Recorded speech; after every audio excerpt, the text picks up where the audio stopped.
She accidentally sent an intimate message to the most feared man in the company. Maybe it was just a mistake, or an unconscious desire to be noticed. 5 minutes later, he showed up with a look that said he already knew everything. If you love love and romance stories, watch until the end. Subscribe to this channel and leave a comment saying where you're listening from. Alina Ashford had always known how to disappear in crowded rooms. She had perfected the art of existing without presence. No perfume, no noise, no color. At 24, she maintained the appearance of someone who had chosen chastity, not through faith, but through fear. She dressed with the calculated neutrality of someone who understood the power of invisibility. Behind her prescription lenses, she hid eyes that had seen far too much. She didn't trust wide smiles, and certainly not men in suits. She knew that too much power always came with shadows. She had been working for nearly a year as an executive secretary at Caldwell Capital, one of the most influential investment firms in Britain. Her direct supervisor was a cold but predictable manager. The owner, however, was an enigma who moved with feline steps. Vincent Caldwell, 37, a billionaire known as much for his financial empire as for the rumors about his darker preferences. Steady gaze, low voice, and an accent that slid like a promise. His mother had been Spanish, and it showed in the way certain words curved on his tongue.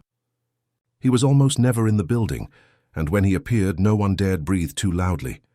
Alina avoided him the way one avoids the sun, not from disinterest but from self-preservation. That Friday night, the building was almost empty. The silence was interrupted only by the sound of light rain tapping against the mirrored windows and the soft click of keys beneath her fingers. A stupid mistake, a wrong touch, a switched recipient. That was how a series of messages, loaded with secret fantasies, words she would never dare pronounce aloud, submissive, intense, burning, were sent by accident to Vincent Caldwell's number. 5 minutes later, he walked into the office, wet from the rain, jacket over his shoulder, mobile still in his hand. He didn't ask, didn't smile, didn't justify himself. His eyes for the first time rested on her with millimetric precision, as if he already knew everything. As if he had been waiting for this moment for a very long time. Alina felt the blood drain from her face. The overhead light suddenly seemed too bright, the room too small. She stood from her desk so quickly that her chair rolled backward and hit the filing cabinet with a dull thud. "Mr. Caldwell," her voice came out strangled, barely recognizable as her own. He raised one hand, a simple gesture that silenced her completely. He moved closer, his shoes making no sound on the plush carpet. When he was close enough that she could smell the rain on his clothes and something else, cedar and smoke, he stopped. "Don't," he said quietly. "Don't apologize. Don't explain. Don't lie." She swallowed hard. Her hands were shaking. She clasped them together, white-knuckled, trying to still the tremor. "I need you to understand something. Miss Ashford," he tilted his head slightly, studying her the way one might study a painting, carefully, thoroughly, as if committing every detail to memory. "I've known who you are since the day you walked through those doors." The words made no sense. She had been hired through a standard recruitment process. References checked, background verified, nothing unusual, nothing that would draw his attention. "I don't understand," she whispered. "No," he agreed, "you wouldn't, not yet." He slipped his mobile into his pocket, never breaking eye contact. "But you will." He turned then, walking toward the floor-to-ceiling windows that overlooked the Thames. The London skyline glittered in the rain, 1,000 lights reflecting off wet glass and steel.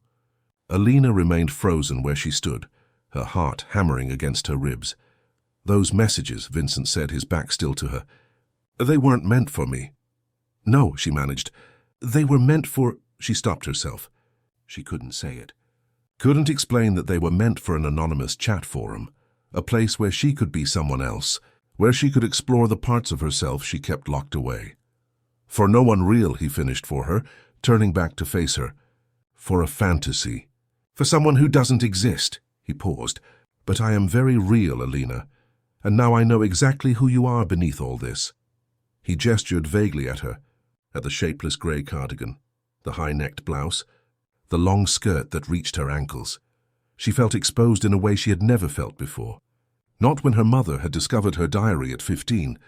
Not when the priest— No, she wouldn't think about that. She never thought about that. I could fire you, Vincent said conversationally, as if discussing the weather, sexual harassment in the workplace, inappropriate conduct. Any HR department would back me up without question. Fear spiked through her, cold and sharp. She needed this job. The flat in Bethnal Green she shared with 2 other women, the evening classes at Birkbeck, the small amount she sent to her mother every month even though the woman didn't deserve it, all of it depended on this salary. "Please," she said, and hated how small her voice sounded. "Please, Mr. Caldwell, But I won't," he interrupted. "Do you know why?" She shook her head mutely. "Because for the first time in a very long time someone has surprised me." He moved closer again, and this time she didn't step back. She couldn't. She was trapped between the desk and his approaching form, and some part of her, the part that had written those messages, the part she kept buried so deep, didn't want to move. "Those words you wrote," he continued, his voice dropping lower, "that hunger, that need to submit, to be seen, to be taken apart and put back together, that's real. Maybe the only real thing about you. You don't know me," she protested weakly. "Don't I?" He was close now, close enough that she had to tilt her head back to maintain eye contact. "Alina Marie Ashford, born in Leeds, father Reverend Thomas Ashford, prominent figure in the Church of England until his death 3 years ago. Mother Catherine Ashford, still living in the same house where you grew up, still attending the same church where your father preached for 25 years. He paused, still pretending that nothing bad ever happened within those holy walls. The room tilted. Alina gripped the edge of the desk behind her to keep from swaying. How did he know? How could he possibly know? "Your father," Vincent said. And now there was something dark in his voice, something that made her skin prickle with warning. "Was a particular friend of Reverend Marcus Whitmore. Do you remember him?" She did. Of course she did. Reverend Whitmore had been her father's closest colleague, the man who had come to their house for dinner every Sunday, who had patted her head and called her little lamb in that voice that had made her want to crawl out of her own skin.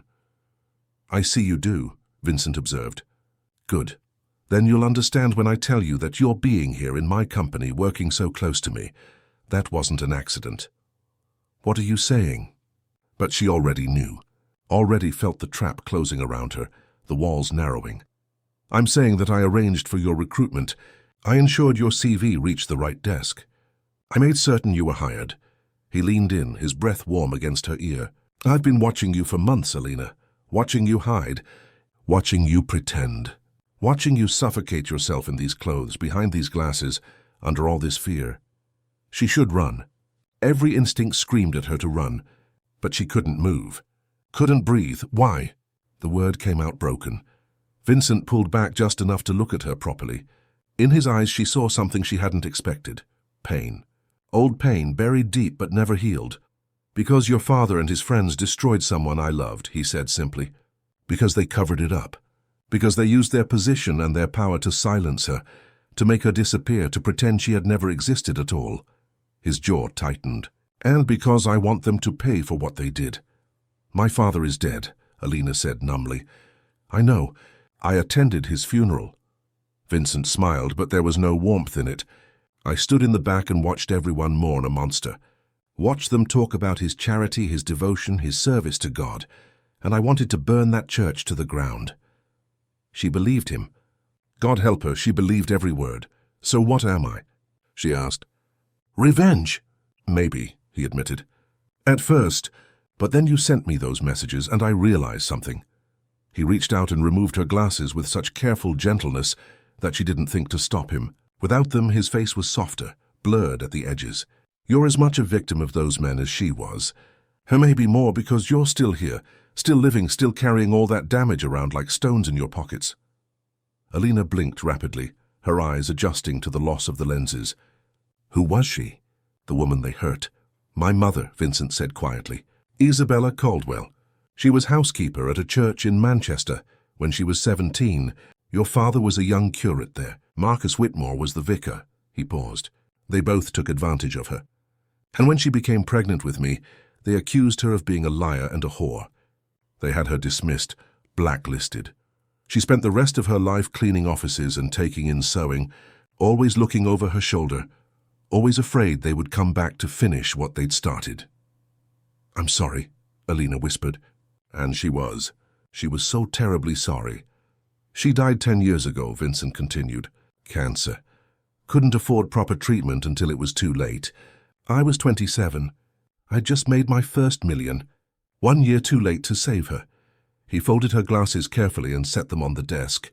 "So yes, when I discovered that Thomas Ashford had a daughter, when I learned that she was living in London, struggling to make ends meet, hiding from the world, I wanted to hurt you.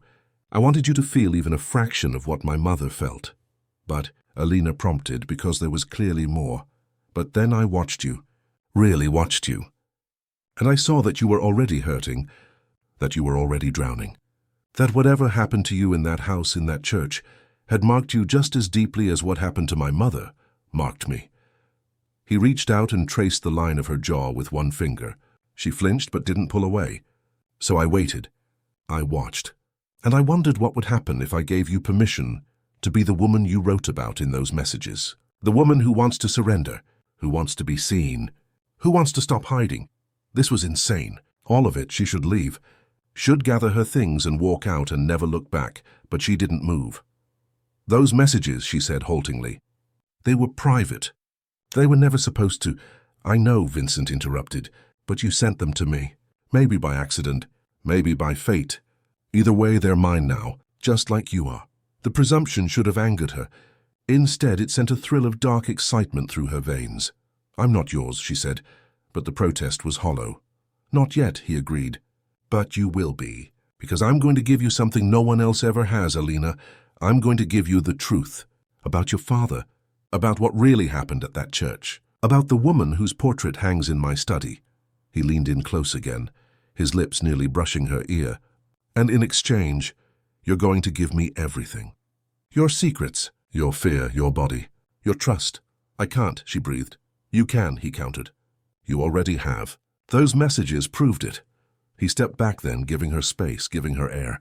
She gulped it gratefully, her mind spinning. "Go home, Alina," Vincent said, his voice returning to its usual professional coolness. "Think about what I've said. And on Monday, if you come back to work, if you walk through those doors knowing everything you now know, then we'll begin." "Begin what?" He smiled, and this time there was something predatory in it. Something that made her stomach clench with fear and anticipation in equal measure. "Everything," he said simply. Then he was gone, leaving her alone in the empty office with the rain still falling and her whole world fundamentally altered. Alina didn't go home immediately. She couldn't. Instead, she stood there in the silent room, her legs shaking, her breath coming in short gasps. She picked up her glasses and put them back on, and the world snapped back into focus. The familiar shapes, the safe distances, but nothing felt safe anymore. She thought about her childhood home in Leeds, the big vicarage with its drafty rooms and crucifixes on every wall, her father in his clerical collar, stern and righteous, always watching, always judging, her mother, pale and silent, moving through the house like a ghost, and she thought about Reverend Whitmore. His Sunday visits, his lingering hugs, the way he had cornered her in the vestry when she was 14, his hand over her mouth, his weight pressing her against the wall. How she had told her mother. How her mother had slapped her and called her a liar and made her kneel on rice in the kitchen for 3 hours while reciting prayers of contrition. She had never told anyone else. Had learned very young that some truths were too dangerous to speak, but Vincent knew. Somehow he knew.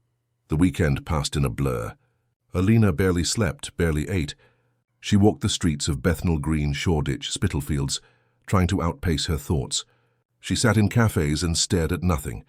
She opened her laptop a dozen times, typed out a resignation email, and deleted it each time before sending. On Sunday evening, she received a text from an unknown number. "The woman in the portrait is named Elena. She was my fiancée. She's the reason I understand what your father and his friends are capable of. Come to my office at 8 p.m. tomorrow, alone. V." Alina stared at the message for a long time. Then she typed a single word in response. "Okay." She barely slept that night. When Monday morning arrived grey and cold, she dressed with unusual care, not in her usual shapeless clothes, but in a fitted black dress she had bought years ago and never worn.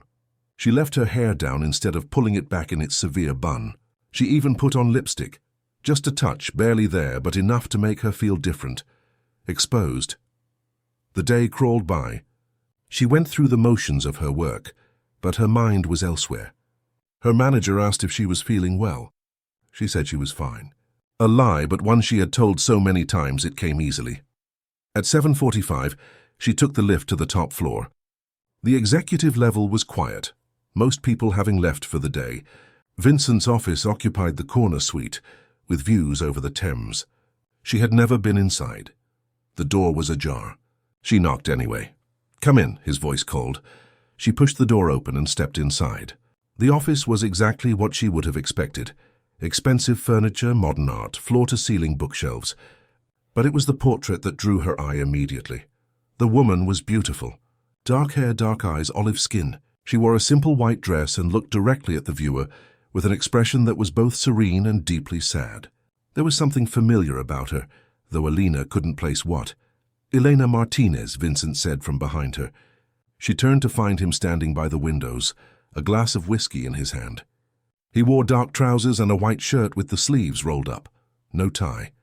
She had never seen him so casual. "We were engaged 5 years ago. She was a solicitor, brilliant, beautiful, kind." "What happened?" Alina asked quietly. "Marcus Whitmore happened," Vincent said bitterly. She was working on a case involving historical abuse in the Church of England. She uncovered documents, testimonies from women who had been assaulted, silenced, paid off. "Your father's name was in those files. So was Whitmore's and a dozen others." He took a long drink. She was going to go public, was going to expose all of them. And one night she came home to her flat and found Whitmore waiting for her. He had let himself in. He had photographs of her, of us, of her family. He told her that if she published anything, he would destroy everyone she loved. He would plant evidence. He would ruin careers. He would make sure her mother, who was dying of Alzheimer's, was thrown out of her care home. Vincent's hand tightened around the glass. Eleanor was strong. She told him to go to hell. She was going to publish anyway. Alina waited, barely breathing. 2 days later, she had a complete psychotic break, started screaming about demons, about being watched, about voices in her head. She tried to hurt herself, badly. He set down the glass with a sharp click. The doctors said it was a latent schizophrenic disorder, triggered by stress. But I knew better. I knew what Whitmore had done. I just couldn't prove it. What did he do? Vincent looked at her with hollow eyes. I think he drugged her.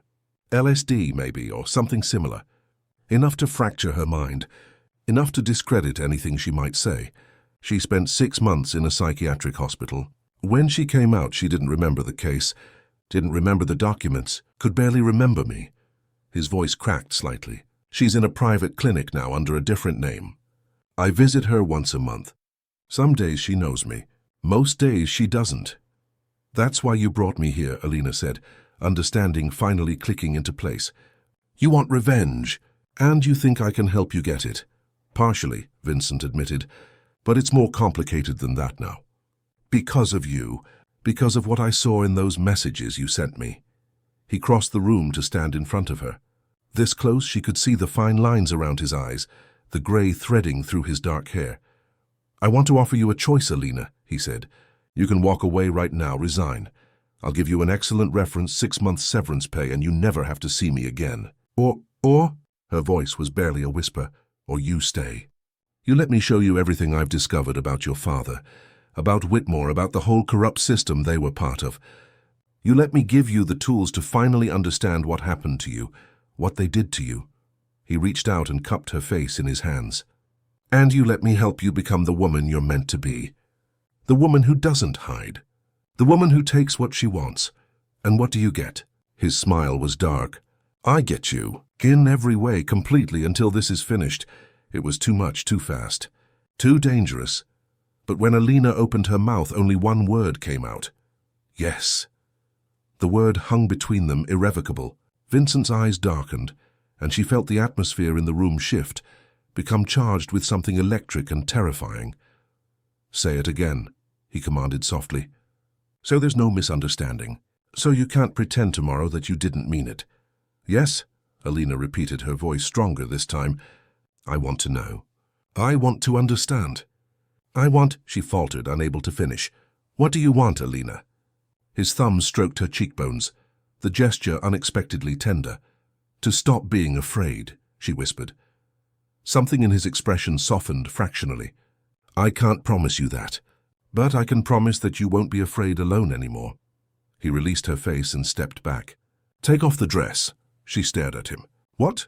You heard me. Take it off. When she didn't move, he added, You agreed, Alina. You said yes. That means you trust me. So, prove it. Her hands were shaking as she reached for the zip at the back of the dress. It took 3 tries to catch it.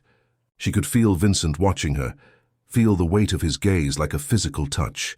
The dress fell to the floor in a whisper of fabric, leaving her in her plain cotton underwear and tights, the practical, unsexy things she had worn because she hadn't expected this.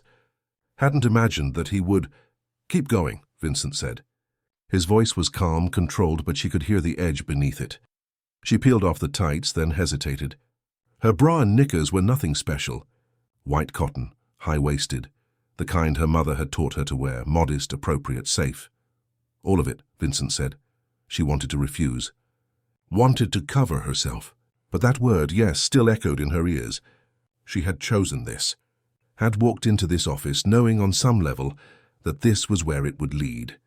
She removed her bra first, then her knickers, and stood before him completely naked except for her glasses.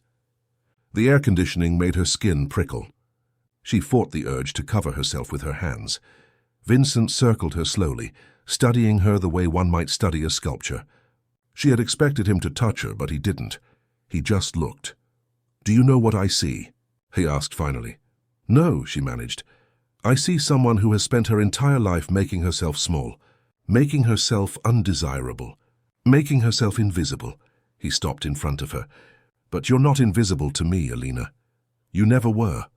He picked up her discarded clothes and folded them neatly over the back of a chair. Then he walked to his desk, opened a drawer and removed something. When he turned back, she saw it was a photograph. This, he said, handing it to her, is what your father didn't want anyone to see. The photograph was old, the colors slightly faded. It showed a young woman, barely more than a girl really, in a church kitchen. She was laughing at something off camera, her dark hair caught up in a messy bun, her eyes bright with joy. She was heavily pregnant. That's your mother, Alina breathed. That's my mother, Vincent confirmed. 6 months pregnant with me, working at St. Bartholomew's in Manchester. Happy, or as happy as she could be under the circumstances. He took the photograph back. This was taken a week before your father and Whitmore had her dismissed for moral turpitude. A week before they spread rumors that she had tried to seduce multiple members of the clergy. A week before they made sure she could never work in a church again. Alina felt sick. I'm sorry. I'm so sorry. Stop apologizing for things you didn't do, Vincent said sharply. You're not responsible for your father's sins. He set the photograph down. But you are here and you are connected to this, and that means you have a choice to make. I thought I already made it. That was the first choice. This is the second. He moved to stand directly in front of her again. I'm going to ask you to do things, Alina. Difficult things. Frightening things. Things that will make you question yourself and me, and everything you thought you knew. Some of those things will be about the investigation, about finding evidence, about building a case against the people who are still alive, still in positions of power. But some of them will be about this. He gestured between them. About us. About what happens when you stop hiding and start feeling. I don't understand. You will. He reached out and removed her glasses again, setting them aside. Without them, his face was a beautiful blur. I'm going to break you down, Alina. I'm going to take apart every defense you've ever built. I'm going to make you face every fear, every shame, every dark desire you've ever had. And then I'm going to put you back together as someone stronger, someone who doesn't need to hide. Why? The question came out plaintive, almost childlike. Because you deserve it, he said simply. Because my mother deserved it, and never got the chance. Because Elena deserved it, and had it stolen from her. Because I've spent 10 years building an empire, and crushing anyone who stood in my way. And it hasn't filled the hole inside me. But maybe this will. He paused. Maybe you will. He kissed her then, and it wasn't gentle. It was demanding, consuming, the kind of kiss that didn't ask permission but took. Alina gasped against his mouth. and he used the opportunity to deepen the kiss, his tongue sliding against hers with practiced skill. She had been kissed before, awkward fumbles at university, a few disappointing encounters with men who had been more interested in the idea of her than the reality, but never like this.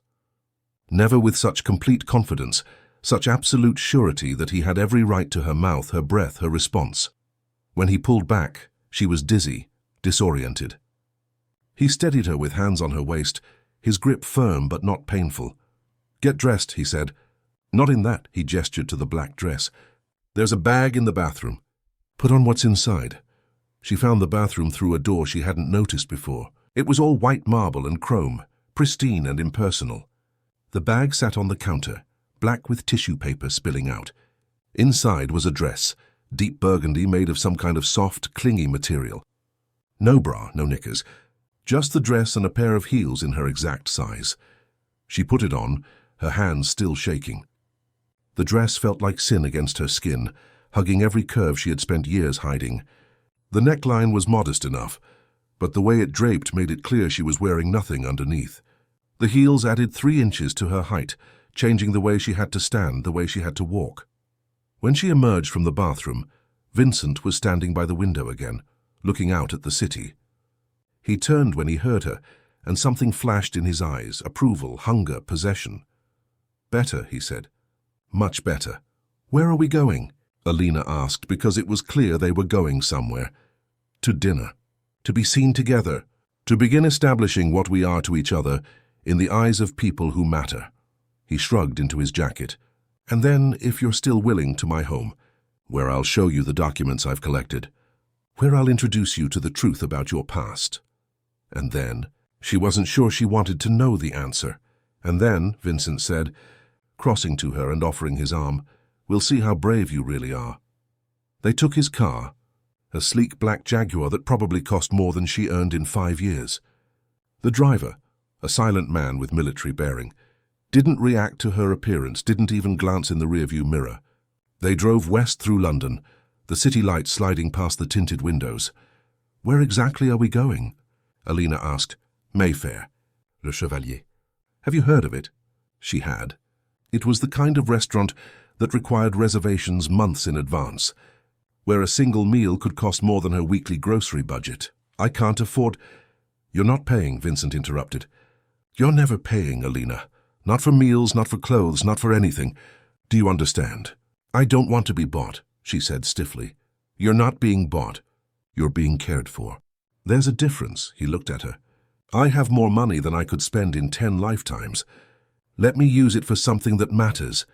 The restaurant was everything she had imagined, all dark wood and candlelight, hushed conversations, and the soft clink of expensive silverware. The maitre d' greeted Vincent by name, led them to a corner table that offered both privacy and a clear view of the room. Alina felt every eye follow them, felt the weight of speculation and curiosity. "They're wondering who you are," Vincent murmured as they sat. "They're wondering where I found you, what you are to me, whether you'll last. And what should I tell them if they ask?" His smile was sharp.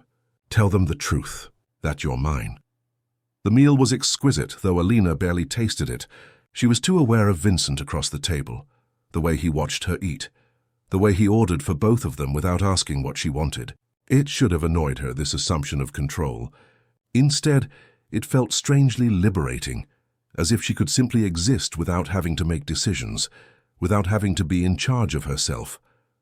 Halfway through the main course, a man approached their table. He was older, perhaps 60, with silver hair and an expensive suit. Vincent's expression didn't change, but Alina felt him tense. "Caldwell," the man said. "Didn't expect to see you here." "Bishop Hartley," Vincent replied coolly. "Likewise." "Bishop." The title made Alina's stomach clench. She kept her eyes on her plate, but she could feel the man looking at her. "Aren't you going to introduce me to your companion?" Hartley asked. "No," Vincent said flatly. "I'm not." There was a long, uncomfortable silence. Then Hartley laughed, though there was no humor in it. "Still holding that grudge, I see. Your mother wouldn't have wanted—" "Don't," Vincent interrupted, his voice dropping to something dangerous. "Speak about my mother. Don't even think about her. And don't ever approach me in public again, unless you want every newspaper in London. to know exactly what you and your colleagues did to her." Hartley's face went pale, then red. "You can't prove anything, can't I?" Vincent pulled out his mobile, tapped the screen, and turned it so Hartley could see. Alina couldn't make out what was displayed, but whatever it was made the bishop take a step backward. "I've been very patient, Bishop. I've been very careful. But my patience has limits." He put the phone away. "Leave now." Hartley left, moving quickly through the restaurant. Alina looked at Vincent with new eyes. "What did you show him?" "Bank records. Payments made to a woman in Newcastle. A woman he got pregnant when she was 19 and he was 45. A woman he's been paying to stay silent for the last 15 years. Vincent picked up his wineglass. "I have files on all of them, Alina. Everyone who was part of what they did to my mother, to Eleanor, to God knows how many other women. I've spent years collecting evidence. I'm just waiting for the right moment to use it." "And when will that be?" "Soon," he said. "Very soon, especially now that I have you." After dinner, they drove north out of central London into Hampstead. Vincent's home turned out to be a modernist mansion, set back from the road, all glass and white stone, surrounded by high walls and manicured gardens. It was beautiful in a cold, austere way, like something from an architecture magazine. Inside, the rooms were sparsely furnished, but elegant. White walls, dark wood floors, carefully chosen pieces of art, and everywhere security cameras. Alina noticed them in the corners of rooms, above doorways, in hallways. Vincent caught her looking. "I'm careful," he said. "After what happened to Elena, I don't take chances." He led her to his study, a room dominated by floor-to-ceiling bookshelves and a massive desk. He unlocked a drawer and pulled out a thick folder. "This," he said, handing it to her, "contains everything I've been able to find about your father's activities during his time at St. Bartholomew's, and afterward. Police reports that were buried, testimonies that were never recorded, financial records showing payments to silence victims." He paused. "It also contains information about Marcus Whitmore, including what he did to you." Alina's hands went numb. "How do you—" "Your mother's diary," Vincent said quietly. "She kept one. Years of entries, including the day you told her about Whitmore, including her decision to punish you instead of protecting you, including her prayer to God to forgive her for choosing the church over her daughter. Where did you get it?" "She sent it to a solicitor before she died, asked for it to be delivered to me anonymously. I think," he hesitated, "I think she wanted someone to know the truth, even if she couldn't say it herself." Alina sat down heavily, the folder in her lap. "My mother is dead?" "3 months ago." "I'm sorry. I thought you knew." She hadn't known. Her mother had cut off all contact 2 years ago, after Alina had refused to return to Leeds, refused to pretend that everything was fine. She had assumed the silence would last forever. She hadn't imagined it would end like this. "Read it," Vincent said gently. "Or don't. It's your choice. But if you want to understand what we're fighting against, what we're trying to expose, it's all in there." Alina opened the folder with trembling hands and began to read, the words on the pages blurred together at first. Dates, names, places, all of it swimming in front of Alina's eyes until she had to stop, take a breath and start again. Vincent had left her alone in the study, retreating to give her space, but she could hear him moving somewhere in the house, a distant presence that somehow made this easier to bear. Her mother's handwriting was instantly recognizable, small, cramped, the letters pressed hard into the paper, as if the act of writing itself required violence. The diary entries started when Alina was 12, around the time her father had been promoted to archdeacon. Pride filled those early pages. Pride in Thomas Ashford's rise through the church hierarchy. Pride in their position in Leeds society. Pride in the vicarage, the garden parties, the deference shown by parishioners. Then came the entry from June 14th, 2 months after Alina's 14th birthday. The day she had told her mother about Reverend Whitmore. "Alina has said terrible things today, accusations, lies meant to destroy a good man's reputation. The devil works through children sometimes, using their innocence as a weapon. Thomas says I must be firm with her, must teach her the consequences of bearing false witness. She will kneel and pray until she understands. She will learn that some truths are better left unspoken. She will learn that the church comes first, always first." Alina's hands shook so badly she nearly dropped the page.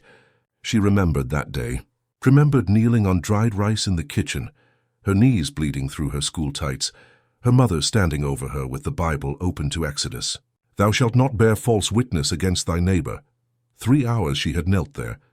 3 hours until she finally said what her mother wanted to hear. "I'm sorry." I lied. I made it up. But she hadn't lied. She hadn't made it up. Reverend Whitmore had cornered her in the vestry after choir practice, had put his hands on her, had told her that this was what good girls did for men of God. He had only stopped when the organist had called out, asking if anyone was still in the building. The diary entries continued. More pride, more prayers, and then, years later, an entry dated 3 months before her mother's death. "I am dying. The doctors say 6 months, perhaps less. The cancer has spread too far. I find myself thinking of things I should have done differently, of choices I made that seemed right at the time, but now feel like stones around my neck, pulling me down toward judgment. I think of Alina. I think of how she looked at me that day, waiting for me to believe her, waiting for me to protect her. And I think of how I chose Thomas instead. Chose the church, chose silence over my own daughter's safety. I tell myself I had no choice, that a woman in my position, a vicar's wife, couldn't possibly accuse a man like Marcus Whitmore. But that's a lie, isn't it? I had a choice. I simply made the wrong one. And now Alina is gone, somewhere in London, and she doesn't answer my letters. She doesn't come home. She has cut me out of her life as completely as I cut out the truth all those years ago. Perhaps that is my punishment. Perhaps that is what I deserve. I am sending this diary to a solicitor, with instructions to deliver it to Vincent Caldwell after my death. I know who he is. I know what Thomas and Marcus did to his mother. I was there, you see. I was there when they laughed about it, when they congratulated themselves on handling the situation so neatly. I said nothing then too. Just as I said nothing about Alina.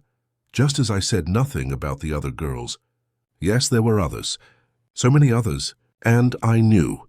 God forgive me, I knew, and I said nothing. Let Vincent have this diary. Let him use it however he sees fit.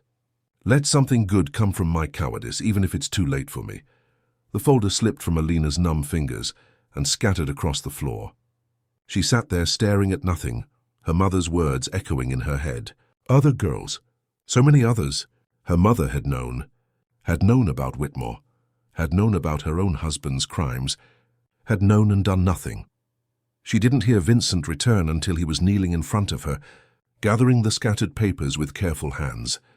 When he looked up at her, his expression was unreadable. "How much did you read?" he asked quietly. "Enough," Alina whispered. Her throat felt raw as if she had been screaming, though she had made no sound at all. She knew everything. Yes, and she did nothing. No, she did nothing. Vincent set the papers aside and took her hands in his. They were cold, bloodless. "I'm sorry you had to read that. I'm sorry you had to know." "Don't be." Alina's voice came out stronger than she expected. "I needed to know. I needed to understand that I wasn't crazy, that I wasn't making it up, that it really happened." She looked at him directly. "What else is in that folder?" "Police reports from Manchester.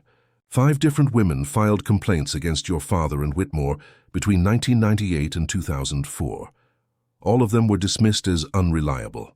2 of the women later withdrew their statements. 1 moved to Australia. 1 committed suicide." His jaw tightened. "Financial records showing payments from church accounts to various women over the years. Enough to suggest a pattern of buying silence. And medical records." "Medical records?" Elena's from after her breakdown. "Toxicology reports that the hospital conveniently lost. But I got copies through a contact. They show traces of LSD and another compound, something experimental, probably obtained through Whitmore's connections. He has a brother who's a pharmaceutical researcher." Alina felt sick. "They poisoned her. They destroyed her mind," Vincent corrected, "because she was going to expose them, because she had evidence that could have sent a dozen high-ranking clergy to prison." He stood, pulling her up with him. "And they would have gotten away with it, except I've spent 5 years tracking down every piece of information I could find. Building a case, waiting for the right moment. Why wait? Why not just go to the police now?" Vincent's laugh was bitter, because half the senior officers in the Metropolitan Police are members of the same gentlemen's club as Bishop Hartley and his friends, because the Church of England has lawyers who would bury any accusation under mountains of procedure and delay, because I tried going through official channels after what happened to Elena, and I was threatened, warned off, told that if I persisted, they would destroy me and everyone I cared about. He cupped her face in his hands. So I changed tactics. I stopped trying to fight fair. I started using the same weapons they do. Money, influence, fear. I started collecting leverage. And now finally I have enough to hurt them the way they hurt us. How? Alina asked. How do we hurt them? By making it public. By going to the media with everything. The documents, the testimonies, your mother's diary, Elena's medical records. By making so much noise that they can't silence us. He paused. But I need you to be sure. Once we start this, there's no going back. Your name will be in the papers. People will know who you are, what happened to you. Your privacy will be destroyed. I don't care, Alina said, and was surprised to find she meant it. Let them know. Let everyone know what those men really were. Something fierce and proud flashed in Vincent's eyes. There's my brave girl, he murmured, then kissed her hard. This time, Alina kissed back with equal intensity, channeling all her anger and pain and grief into the pressure of her mouth against his. Vincent made a low sound in his throat and pulled her closer, his hands sliding down her back to grip her hips. When they finally broke apart, both breathing hard, Vincent rested his forehead against hers. I want you, he said bluntly.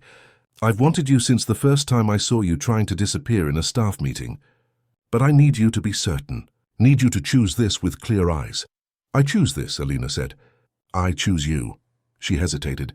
But I need to know something first. Is this just about revenge for you? Am I just a tool you're using to get back at them? Vincent pulled back enough to look at her properly. At first, yes. I won't lie to you.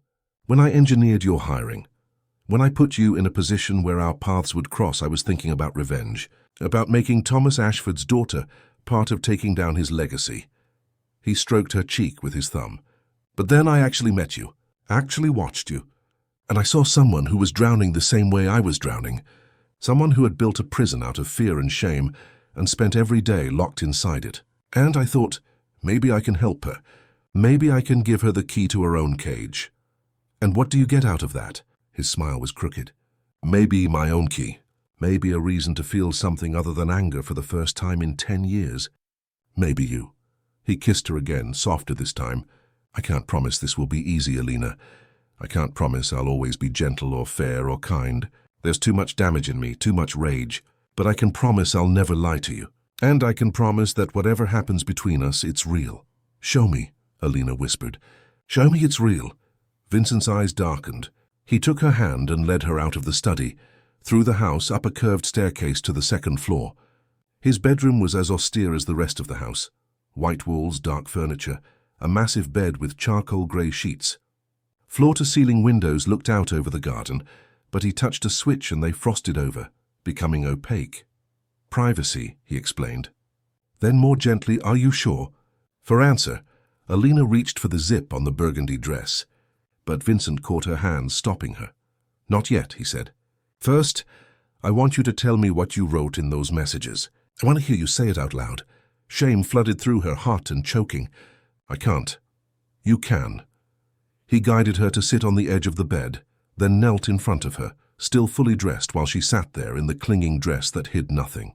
You wrote about wanting to surrender, about wanting someone to take control, about wanting to be used, to be owned, to be consumed. Those were your words, Alina. Own them. Why? She asked desperately. Why does it matter? Ticey, because shame is what they used to control you. Your father, Whitmore, your mother, they made you ashamed of your body, of your desires, of everything that made you human. And until you can speak those desires without shame, they still own you. His hands rested on her knees, warm and steady. I want you free, Alina, completely free. And that starts with this. She closed her eyes, unable to look at him. I wrote that I wanted someone who wouldn't ask permission. Someone who would just take what they wanted from me. Someone who would make me feel like I belonged to them completely. Keep going. I wrote about wanting to be held down, to be told what to do, to give up all control and just feel without having to think or decide or be responsible for anything. The words came faster now, tumbling out. I wrote about wanting to be seen. Really seen. Not the version of myself I show the world, but all of it. The broken parts, the damaged parts, The parts that want things I'm not supposed to want. Open your eyes, Vincent commanded softly. She did. He was looking at her with such intensity it made her breath catch. Do you still want those things? He asked. Yes, Alina whispered. God help me, yes. Then you're going to have them. Vincent stood and began unbuttoning his shirt with deliberate slowness. But we're going to establish rules first. Boundaries. Because what you're asking for, what I'm offering, it requires trust. Complete trust. And that means we both need to be clear about limits. What kind of limits? The kind that keeps this from becoming abuse. His shirt fell to the floor. His chest was lean and muscular, marked with a few scars she couldn't identify. I'm going to push you, Alina. I'm going to test you. But I will never hurt you in a way you don't want to be hurt. And if at any point you want to stop, you say one word, red, and everything stops immediately. No questions, no judgment? Understood? She nodded. Say it, he insisted. Red. If I want to stop, I say red. Good. He unbuckled his belt. And if you need to slow down, if something is too much but you don't want to stop completely, you say yellow. That means we pause, we talk, we adjust. Yellow to slow down. Red to stop. Exactly. He stepped out of his trousers and stood before her in just his boxer briefs. Even in the dim light, she could see his arousal, obvious and unapologetic. Now stand up and take off the dress. This time Alina obeyed without hesitation. The dress pooled at her feet, leaving her naked and trembling. Vincent circled her again, just as he had in his office, but this time his hands followed his eyes, tracing the curve of her shoulder, the line of her spine, the swell of her hip. You're beautiful, he said, not despite the damage but including it. Every scar, every fear, every broken piece, all of it is beautiful because it's yours. No one had ever spoken to her like that. No one had ever made her feel like her brokenness was something other than a flaw to be hidden. Tears stung her eyes. Don't cry, Vincent murmured, turning her to face him. Or do, either way, I want all of it. Every emotion, every reaction. I want to see exactly what I do to you. He kissed her then, deep and demanding, his hands sliding into her hair and tilting her head back to give him better access. Alina clung to him, overwhelmed by the sensation of skin against skin, by the heat of him, by the way he seemed to surround her completely. When his hand moved between her legs, she gasped against his mouth. So ready, he murmured approvingly. So responsive. Do you have any idea how long I've wanted to see you like this? How many nights I've imagined this? Parastuitant and seem how long? She managed. Since the first week you started at Caldwell Capital. You came into a meeting to deliver some documents, and you dropped them because you were so nervous. You went bright red, apologized 5 times and practically ran out of the room. His fingers moved in slow circles, making her whimper. And I thought, there, that's the woman I want to know. The one underneath all that fear. The one who feels everything so intensely she has to hide just to survive. He guided her backward onto the bed, following her down, covering her body with his. The weight of him, the solid reality of him, made something in Alina's chest crack open. She had spent so long holding herself rigid, holding herself together, and now she could finally let go. Vincent, she breathed. I know, he said. I know, I've got you. He took his time, mapping her body with hands and mouth, finding every sensitive spot and exploiting it ruthlessly. When Alina tried to touch him in return, he caught her wrists and pinned them above her head. Not yet, he said. Tonight is about showing you what it means to surrender, what it means to trust me with your pleasure. He kissed her throat, her collarbone, the soft underside of her breast. All you have to do is feel. Can you do that for me? Yes, she gasped. Good girl. The praise sent a bolt of heat through her. Vincent smiled against her skin, clearly feeling her reaction. You like that, he observed. Like being told you're good. Like being told you're doing exactly what I want. She couldn't deny it. Couldn't pretend. Not anymore. He continued his exploration, driving her higher and higher until she was writhing beneath him, desperate for release. When he finally pushed inside her, the sensation was overwhelming. Too much and not enough all at once. Alina cried out, and Vincent paused, his whole body tense with restraint. Color? He asked roughly. Green, she managed. God, Vincent, please. He moved then, setting a rhythm that was both controlled and relentless. Alina wrapped her legs around him, meeting each thrust, losing herself in the building pressure. When her orgasm hit, it was like falling and flying simultaneously, pleasure crashing through her in waves that left her shaking and sobbing. Vincent followed soon after, his control finally breaking, his face buried in her neck as he found his own release. They lay tangled together afterward, breathing hard, sweat cooling on their skin. "Are you all right?" Vincent asked eventually, smoothing her hair back from her face. "I don't know," Alina admitted. "I feel," she struggled for words, "like something just changed. Like I can't go back to who I was before." "You can't," Vincent agreed. "None of us can ever go back. We can only go forward." He pulled her closer, adjusting them so she was curled against his side, her head on his chest. She could hear his heartbeat steady and strong. Outside, the city hummed with distant traffic, but here in this room there was only the two of them and the choices they had made. "Tell me about Elena," Alina said quietly. "Tell me everything." Vincent was silent for a long moment. Then he began to speak, his voice low and measured. "I met her at a charity event 6 years ago. I was there because one of my clients insisted, and I was planning to stay for an hour and leave. But then I saw her across the room laughing at something, and I couldn't look away. She was a solicitor specializing in human rights law, brilliant, fearless. She took on cases no one else would touch because they were too controversial or too dangerous." "You loved her," Alina said. It wasn't a question. "I did, completely. We were engaged after a year. We were supposed to get married in the spring." His hand stroked her shoulder absently. "Then she took on the church abuse case, started digging into decades of cover-ups and corruption. And she found your father's name and Whitmore's and a dozen others. She showed me what she'd discovered, asked if I wanted her to pursue it even though it connected to my own mother's story. I told her to burn it all down, to expose every single one of them. And they destroyed her for it. They tried, and they succeeded, at least partially.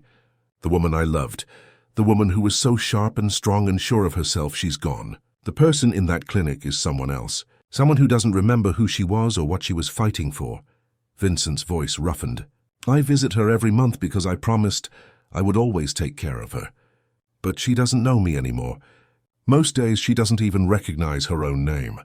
"I'm sorry," Alina whispered. "Don't be. It's not your fault. And in a strange way, what happened to Elena is what's going to destroy them, because her medical records prove they drugged her.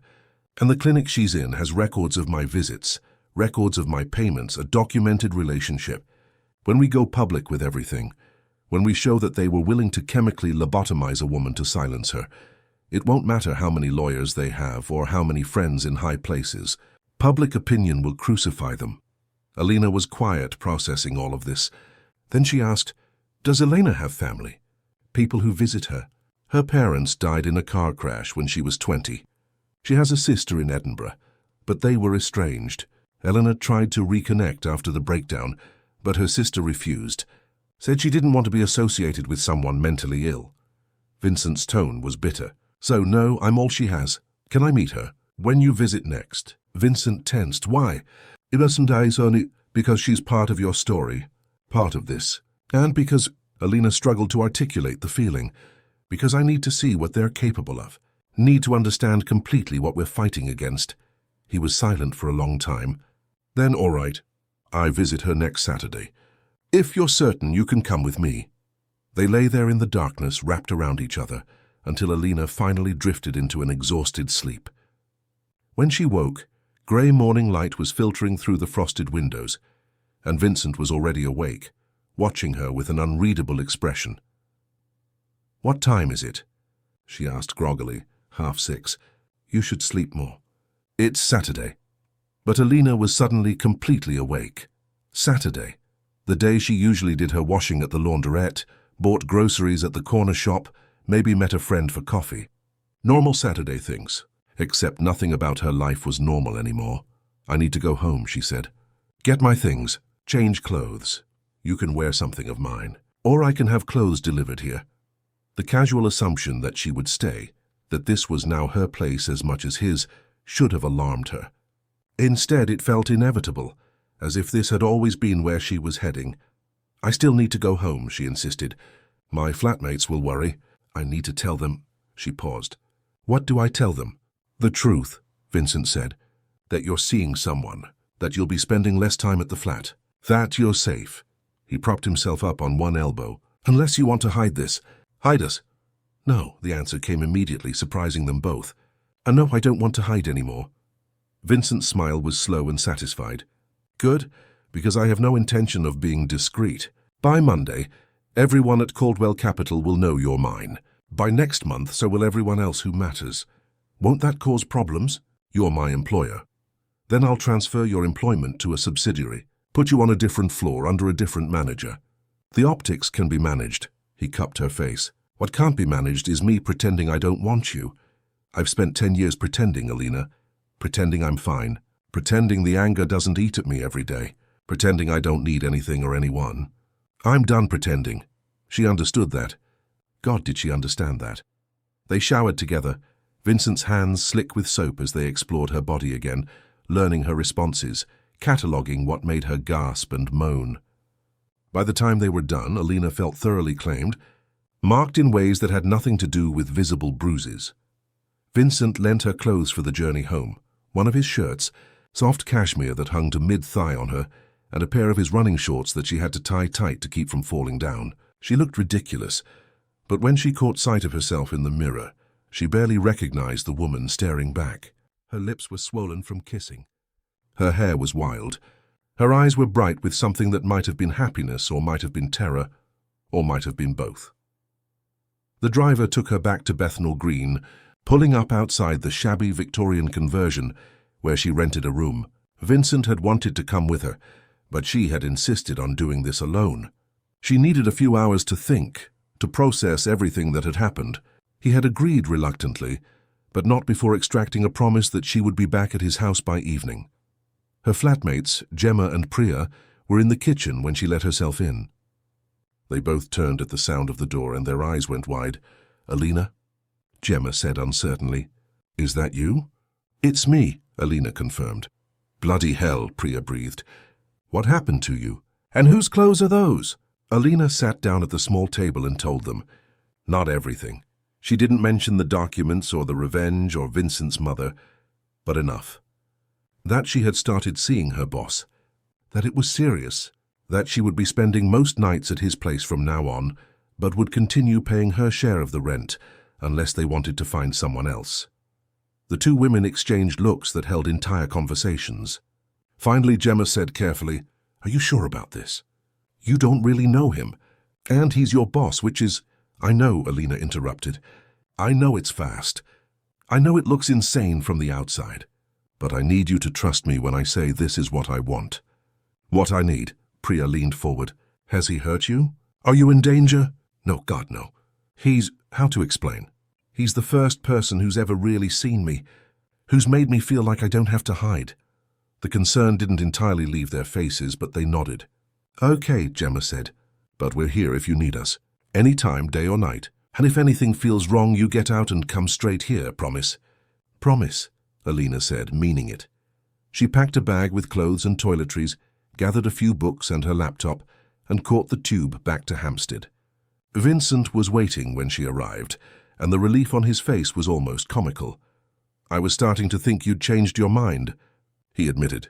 Not a chance, Alina said, and kissed him to prove it. That week passed in a blur. Alina took Monday and Tuesday off work, using saved holiday time. She and Vincent spent the hours going through documents, building the case they would eventually present to the media.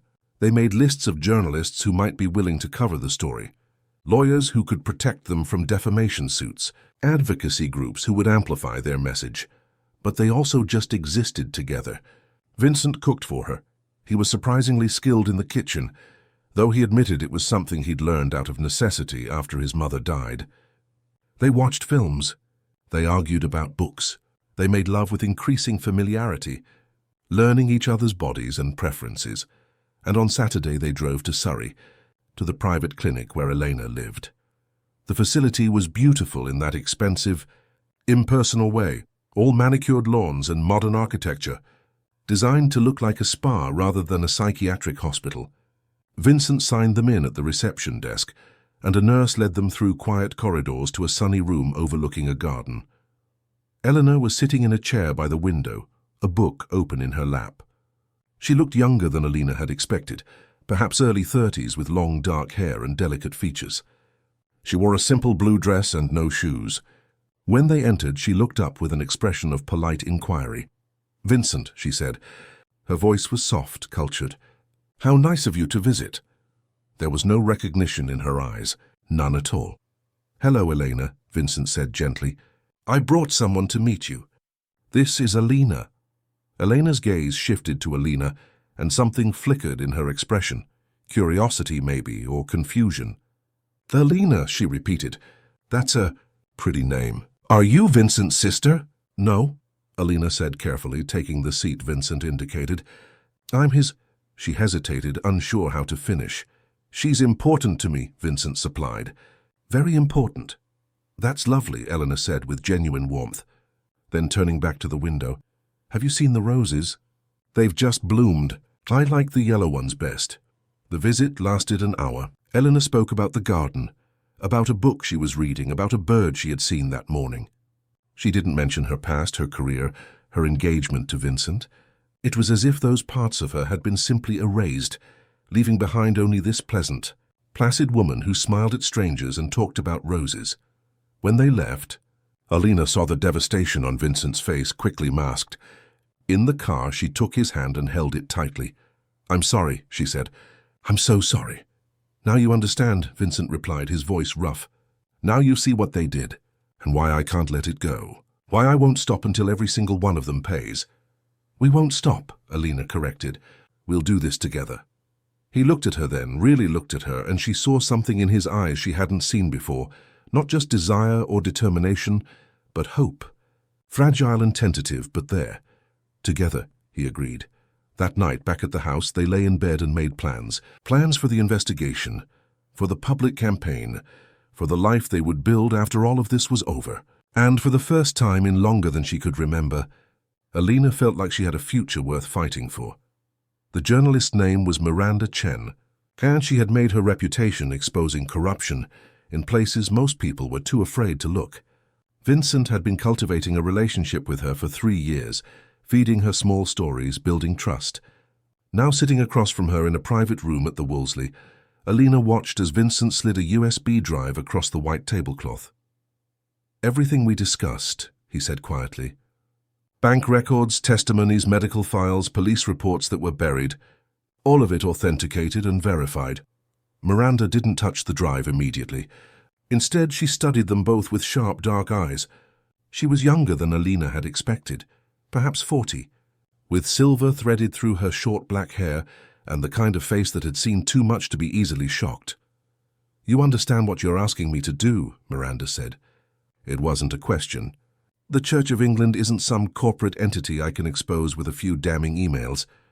This is an institution with centuries of power, billions in assets, connections that reach into every level of government. They will come after me with everything they have." "I know," Vincent said. "That's why I'm giving you enough evidence that they can't simply discredit you.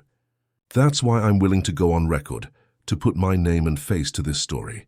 That's why Alina is willing to tell her story publicly, despite the cost." Miranda's gaze shifted to Alina. "You're Thomas Ashford's daughter." "I am." Alina's voice was steady, though her hands trembled slightly in her lap. "And I'm willing to testify about what Reverend Marcus Whitmore did to me when I was 14, about how my mother knew and did nothing, about how these men have been protected by the church for decades while they destroyed lives, including the life of Vincent's former fiancée," Miranda added, glancing at the folder in front of her.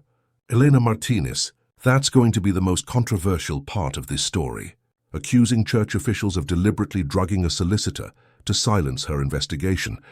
That's essentially accusing them of attempted murder." "It's not an accusation," Vincent said coldly. "It's the truth. Her medical records prove she was dosed with LSD and an experimental psychotropic compound. The timing proves it happened right after she confronted Whitmore. And I have witness statements from people who saw him entering her building the night before her breakdown." Miranda tapped her fingers on the table, thinking. Finally, she picked up the USB drive. "I'll need time to verify everything independently. I'll need to speak with other victims, get additional sources. And I'll need you both to understand that once I publish this, your lives will never be the same. You'll be praised by some, vilified by others. You'll receive threats. You'll be investigated, scrutinized, picked apart by people looking for any reason to discredit you. We know, Alina said. We're ready. Are you? Miranda's expression softened slightly. I've been doing this for 20 years, and I've seen what happens to people who go up against institutions this powerful. Some of them don't survive it. Not physically, not emotionally. So I'm going to ask you one more time. Are you absolutely certain this is what you want? Alina thought about her mother's diary, about the 14-year-old girl kneeling on rice being told her truth was a lie, about Elena sitting in that sunny room, talking about roses and remembering nothing of the brilliant woman she had been, about Vincent's mother dying in poverty and shame because two men in positions of trust had decided she was disposable. I'm certain, Alina said. Vincent reached under the table and took her hand, squeezing gently. So am I. Miranda nodded slowly. All right, give me 2 weeks. I'll be in touch. They left the restaurant separately, Miranda through the front entrance, Vincent and Alina through a side door that led to an alley where the car was waiting. The driver, whose name Alina had learned was Thomas, held the door for them without comment.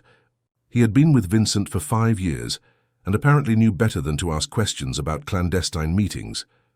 As they pulled into traffic, Vincent's mobile rang. He glanced at the screen and frowned. It's the office. I need to take this. Alina half listened as he spoke in clipped professional tones about some investment opportunity in Frankfurt.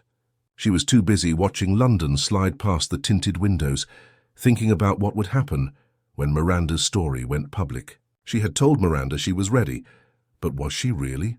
Was anyone ever ready to have their trauma dissected by strangers, to become a symbol rather than a person? Vincent ended the call and turned to her. Problem at work. I need to go to the office for a few hours. Thomas will take you home or you can come with me and wait. I'll come, Alina said. She didn't want to be alone right now, didn't want to sit in the empty house with nothing but her thoughts. Caldwell Capital occupied 3 floors of a glass tower in Canary Wharf. Alina had been there hundreds of times, but it felt different now, walking in with Vincent rather than scurrying in early to avoid attention. People stared. Of course they stared. She was wearing clothes that actually fit her now. A navy sheath dress Vincent had bought her, heels that made her legs look longer, her hair loose around her shoulders instead of scraped back in a bun. And she was walking beside Vincent Caldwell, his hand on the small of her back, his presence claiming her as clearly as if he'd branded her. The whispers started immediately. Alina could feel them, could sense the speculation and judgment. She kept her head high and her expression neutral, the way Vincent had taught her. Let them talk, he had said. Let them wonder. Their opinions mean nothing. They took the private lift to the executive floor. Vincent's assistant, an efficient woman named Sarah, looked up as they entered and did a double take when she saw Alina. Mr. Caldwell, she said, recovering quickly. The Frankfurt team is waiting in conference room A, and Mr. Whitmore is in your office. Vincent stopped dead. What did you say? Mr. Whitmore, Sarah repeated, looking confused. He arrived about 20 minutes ago. Said he had an urgent matter to discuss with you. I told him you weren't available, but he insisted on waiting. Alina felt the blood drain from her face. Whitmore, here. It couldn't be a coincidence. Not after they had just met with Miranda. Vincent's expression had gone completely blank, which Alina had learned meant he was furiously angry. How did he get past security? He's on the approved visitor list, Sarah said, checking her computer. Has been for the last 18 months. I assumed you knew? I didn't approve that, Vincent said quietly. Send me the authorization details. And call security. I want to know who added his name and why I wasn't informed. He turned to Alina. Wait here. No, Alina said. I'm coming with you. Alina, no, she repeated firmly. If he's here, it's because he knows something. And I'm not going to hide while you face him alone. Vincent studied her for a long moment, then nodded. Stay behind me. Don't speak unless I tell you to. And if anything feels wrong, anything at all, you leave immediately. Understood? Understood. They walked down the corridor to Vincent's office together. Through the glass walls, Alina could see a figure standing by the window, hands clasped behind his back. Even from behind, she recognized him. The slope of his shoulders, the way he stood. Reverend Marcus Whitmore hadn't changed much in the 10 years since she had last seen him. Perhaps a bit greyer, a bit thinner, but fundamentally the same. Vincent opened the door without knocking. "You have 60 seconds to explain why you're in my office before I have you forcibly removed." Whitmore turned, and when his gaze landed on Alina, something flickered in his eyes. Recognition, calculation, and something that might have been satisfaction. "Miss Ashford," he said pleasantly. "How lovely to see you again. You've grown up beautifully." Alina's stomach lurched. She had forgotten his voice. That soft, cultured voice that had whispered terrible things in the vestry all those years ago. Vincent moved slightly, positioning himself between them. 50 seconds, Vincent said. Whitmore smiled. "I'll be direct then. I know you've been collecting information about certain historical incidents within the church. I know you've been in contact with journalists. And I know you're planning to go public with accusations that would be deeply damaging to many reputations." "You're well informed," Vincent observed, "which makes me wonder who's been feeding you information from my organization.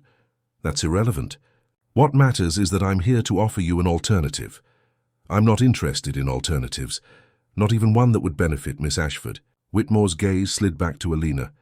"I've done some research into your background, my dear. That little flat in Bethnal Green, the evening classes, the precarious finances. It would be a shame if something were to happen that made your situation even more difficult." "Is that a threat?" Vincent's voice was dangerously soft. "It's a statement of fact. Young women in London face all sorts of dangers. Accidents happen. Misunderstandings with police. Problems with immigration status if one were to discover, say, that certain documents had been falsified. My documents are completely legitimate," Alina said, finding her voice. "Are they? Because I have it on good authority that your mother's birth certificate contains some interesting discrepancies. Discrepancies that might suggest she wasn't born in Britain at all. Which would make your citizenship claim questionable. Which would make you deportable." It was a lie. It had to be a lie. But the seed of doubt was planted, and Whitmore saw it in her face. "Leave," Vincent said. "Now, before I do something I won't regret." Whitmore didn't move. "I'm offering you both a way out of this. A generous settlement for Miss Ashford. Shall we say £200,000? Enough to clear any debts, pursue her education, start a new life somewhere far from London. And for you, Mr. Caldwell, I can ensure that certain business interests of yours in Spain are allowed to proceed without the regulatory complications that have been mysteriously plaguing them." "You think you can buy us off," Vincent said flatly. "I think you're both intelligent enough to recognize when you're outmatched. The church has survived for over 1,500 years. It will survive this. But will you? Will Miss Ashford?" Whitmore's expression hardened. "We protected your mother from worse accusations, Mr. Caldwell. We could have prosecuted her for theft, for fraud. We showed mercy. Perhaps you should consider showing the same." Vincent moved so fast Alina barely saw it. One moment he was standing still. The next he had Whitmore pressed against the wall, forearm across his throat. "You want to know what mercy looks like?" Vincent hissed. "It looks like me not crushing your windpipe right now. It looks like me not throwing you through that window and watching you fall 35 floors. It looks like me giving you exactly 10 seconds to get out of my building before I forget every lesson in self-control I've ever learned." Whitmore's face had gone purple, but his eyes were cold and calculating. When Vincent released him, he straightened his collar with shaking hands. "You're making a mistake," he said hoarsely. "Both of you. But I suppose some people can only learn through suffering." He looked at Alina one last time. "Your father would be ashamed of what you've become. So whore warming the bed of the man who destroyed your family's reputation." Alina flinched, and Vincent's hand shot out again, but Whitmore was already moving toward the door. "I'll see myself out. But, Mr. Caldwell, you might want to ask your dear Alina about the emails she's been receiving. The ones from the anonymous account. I think you'll find them quite illuminating." Then he was gone, leaving behind a toxic silence. Vincent turned to Alina. "What emails?" "I don't know what he's talking about," Alina said, but even as she spoke she felt a chill, because she had been receiving emails. Strange ones from addresses she didn't recognize that appeared in her spam folder and disappeared before she could read them properly. She had assumed they were junk, had deleted them without thinking. "Show me," Vincent said. They went to his desk and Alina logged into her personal email on his computer. Her spam folder was empty, completely empty. Even the legitimate spam, the marketing emails, the Nigerian prince scams was gone. "Someone's cleaned it," Vincent said, his voice tight. "Recently?" "Within the last few hours." He pulled out his mobile and made a call. "Richard, I need you to run a complete security audit on all of Alina Ashford's accounts. Email, phone, everything. Someone's been monitoring her and I want to know who and for how long." He listened for a moment, then, "I don't care if it's the weekend. I want this done now." When he hung up, Alina was shaking. How did he know? About the emails, about Miranda, about all of it? "There's a leak," Vincent said grimly. "Someone in my organization, or someone with access to our communications, someone who's been feeding information to Whitmore." He pulled her into his arms. "But we're not going to let that stop us. We're just going to be more careful." "He threatened me," Alina whispered against his chest. "Threatened to have me deported. He can't. Your citizenship is legitimate. He was trying to scare you." Vincent tilted her face up to look at him. "But the fact that he tried tells me we're getting close to something that scares them. People don't make clumsy threats like that unless they're desperate. What about the business in Spain? Is that real?" "There have been some regulatory issues. Nothing I can't handle. But the fact that he knows about them suggests he has connections I wasn't aware of." Vincent's jaw tightened. "I need to make some calls. Find out who's been talking." The next few hours were a blur of tense phone conversations, forensic accountants being called in, security protocols being reviewed. Alina sat in the corner of Vincent's office, watching him work, marveling at the cold efficiency with which he dismantled the threat Whitmore represented. By the time the sun was setting, they had answers.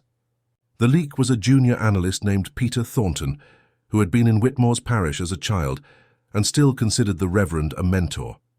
He had been monitoring Alina's email for months, ever since she had been hired, and reporting back to Whitmore. The visitor list authorization had come from the same source. Vincent fired him on the spot, then had security escort him from the building.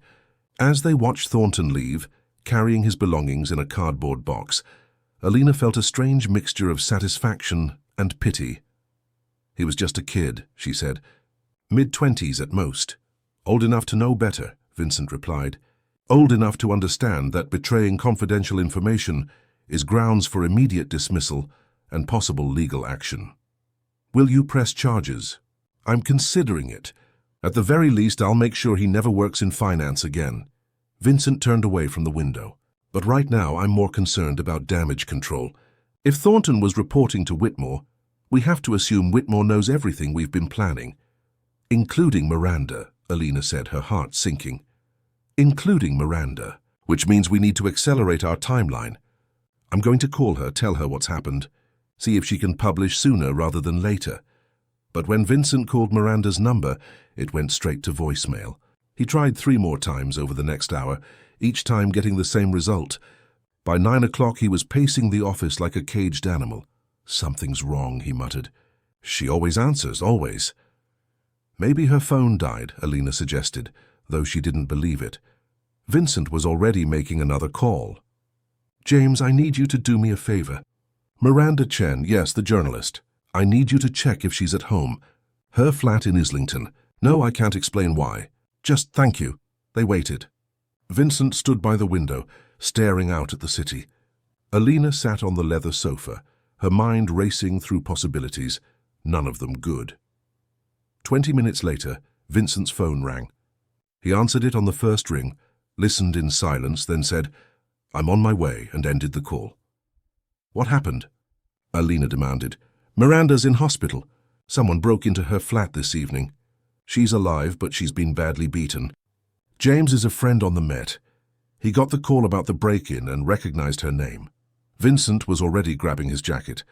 "We're going to St. Mary's in Paddington." The hospital was a maze of fluorescent corridors and antiseptic smells. They found Miranda in a private room, her face a mass of bruises, one arm in a cast. But her eyes were alert when they entered, and when she saw Vincent, she managed a weak smile. "You should see the other guy," she rasped. "What happened?" Vincent asked, pulling a chair close to the bed. "2 men. Ski masks. Broke in around 7. They wanted the USB drive you gave me. Wanted all my notes on the story. I told them it was already backed up, already sent to my editor. They didn't believe me. She touched her swollen jaw gingerly. Turns out they were right not to. I hadn't sent anything yet. But they didn't get what they came for either. Where is it? Vincent asked. Swallowed it, Miranda said with grim satisfaction. The USB drive. Wrapped it in a condom and swallowed it before they could find it. Should pass through in a day or two. Not pleasant, but effective. Alina couldn't help it. She laughed. It was absurd and horrifying and somehow perfect. You're insane, Vincent said, but there was admiration in his voice. I'm thorough, Miranda corrected, and I'm more determined than ever to publish this story. They think they can intimidate me? They have no idea who they're dealing with. They'll try again, Vincent warned, and next time they might not stop at beating you. Then we don't give them a next time. We publish now, tomorrow. I'll write the story tonight from this hospital bed if I have to. My editor will run it on Monday's front page. Are you sure? Alina asked. You're injured. You should rest. Miranda fixed her with a hard stare. How old were you when Whitmore assaulted you? 14. Did anyone help you? Did anyone believe you? Toaster. Then I'm doing this for that 14-year-old girl. And for every other girl those bastards hurt. A few bruises aren't going to stop me. She looked at Vincent. But I'll need you both to go on record. Full interviews, names, faces, details. Are you still willing? Yes, Alina said without hesitation. Vincent nodded. Whatever you need. They stayed with Miranda for another hour, giving her preliminary statements, answering questions, providing context. By the time they left, it was nearly midnight, and Alina was exhausted. But there was also something else, a strange, persistent nausea that had been bothering her all day.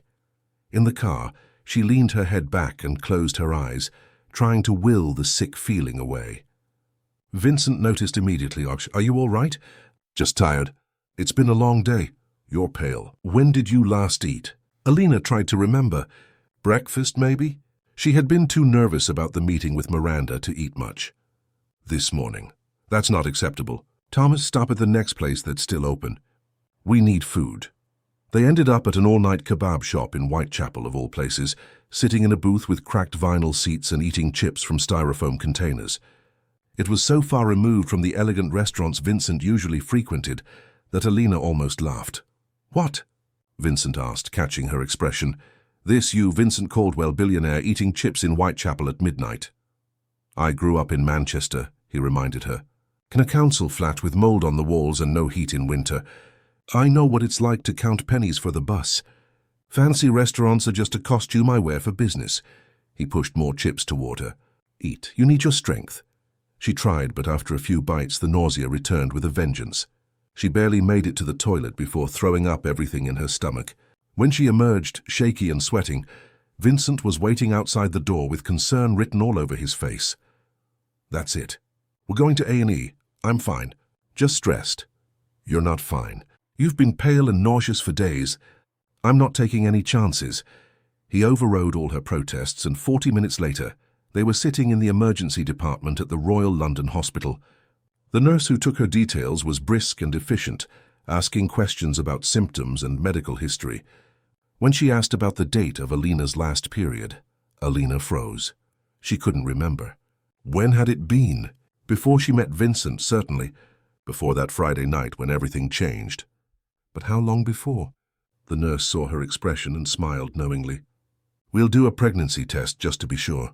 It's standard procedure for women of childbearing age presenting with nausea. The test took 5 minutes. 5 minutes that felt like 5 hours. Vincent sat beside her, holding her hand, not speaking. When the nurse returned, her smile was wider. Congratulations. You're pregnant. About 6 weeks, I'd estimate. You'll want to make an appointment with your GP for prenatal care. The words didn't make sense at first. Pregnant. She was pregnant. With Vincent's child, after knowing him for barely a month. In the middle of a war with some of the most powerful people in England. Alina? Vincent's voice seemed to come from very far away. Breathe. You need to breathe. She realized she had been holding her breath. She let it out in a shaky exhale and looked at him. His face was unreadable. Say something, she whispered. Are you all right? Do you need anything? I need to know what you're thinking. Vincent stood abruptly and walked a few steps away, his back to her. The silence stretched. When he finally turned back, his expression was still carefully neutral. I'm thinking that the timing is terrible, that bringing a child into this situation, with everything we're about to face, is dangerous, that you should have options. He paused. But I'm also thinking that I want this, more than I thought I would, more than makes sense. You want the baby? Alina asked, hardly daring to believe it. I want you. And if you come with a child, then I want that too. He sat back down beside her. But this has to be your choice, Alina. Your body, your future. I'll support whatever you decide. Alina put a hand on her still flat stomach, trying to imagine a life growing there. A child, her child, their child. It was terrifying and overwhelming, and somehow underneath all the fear, exciting. I want to keep it, she said. I don't know if that's smart or rational or responsible, but I want this baby. Vincent pulled her into his arms, holding her so tightly she could barely breathe. Then we'll make it work. We'll keep you both safe, I promise. They drove back to Hampstead in silence, both lost in their own thoughts. The house felt different when they entered, as if the news of the pregnancy had fundamentally altered the space. This wasn't just Vincent's bachelor pad anymore. It would need to become a home, a place for a child. In bed that night, Vincent held Alina close, one hand resting protectively on her stomach. We'll tell Miranda to hold the story, he said quietly. Wait until after the baby is born. It's too dangerous otherwise. No, Alina said firmly. We publish now. We can't let fear dictate our choices. That's what they want. That's how they win. But the risk is the same whether I'm pregnant or not. They're already trying to silence us. Waiting won't change that. It will only give them more time to prepare.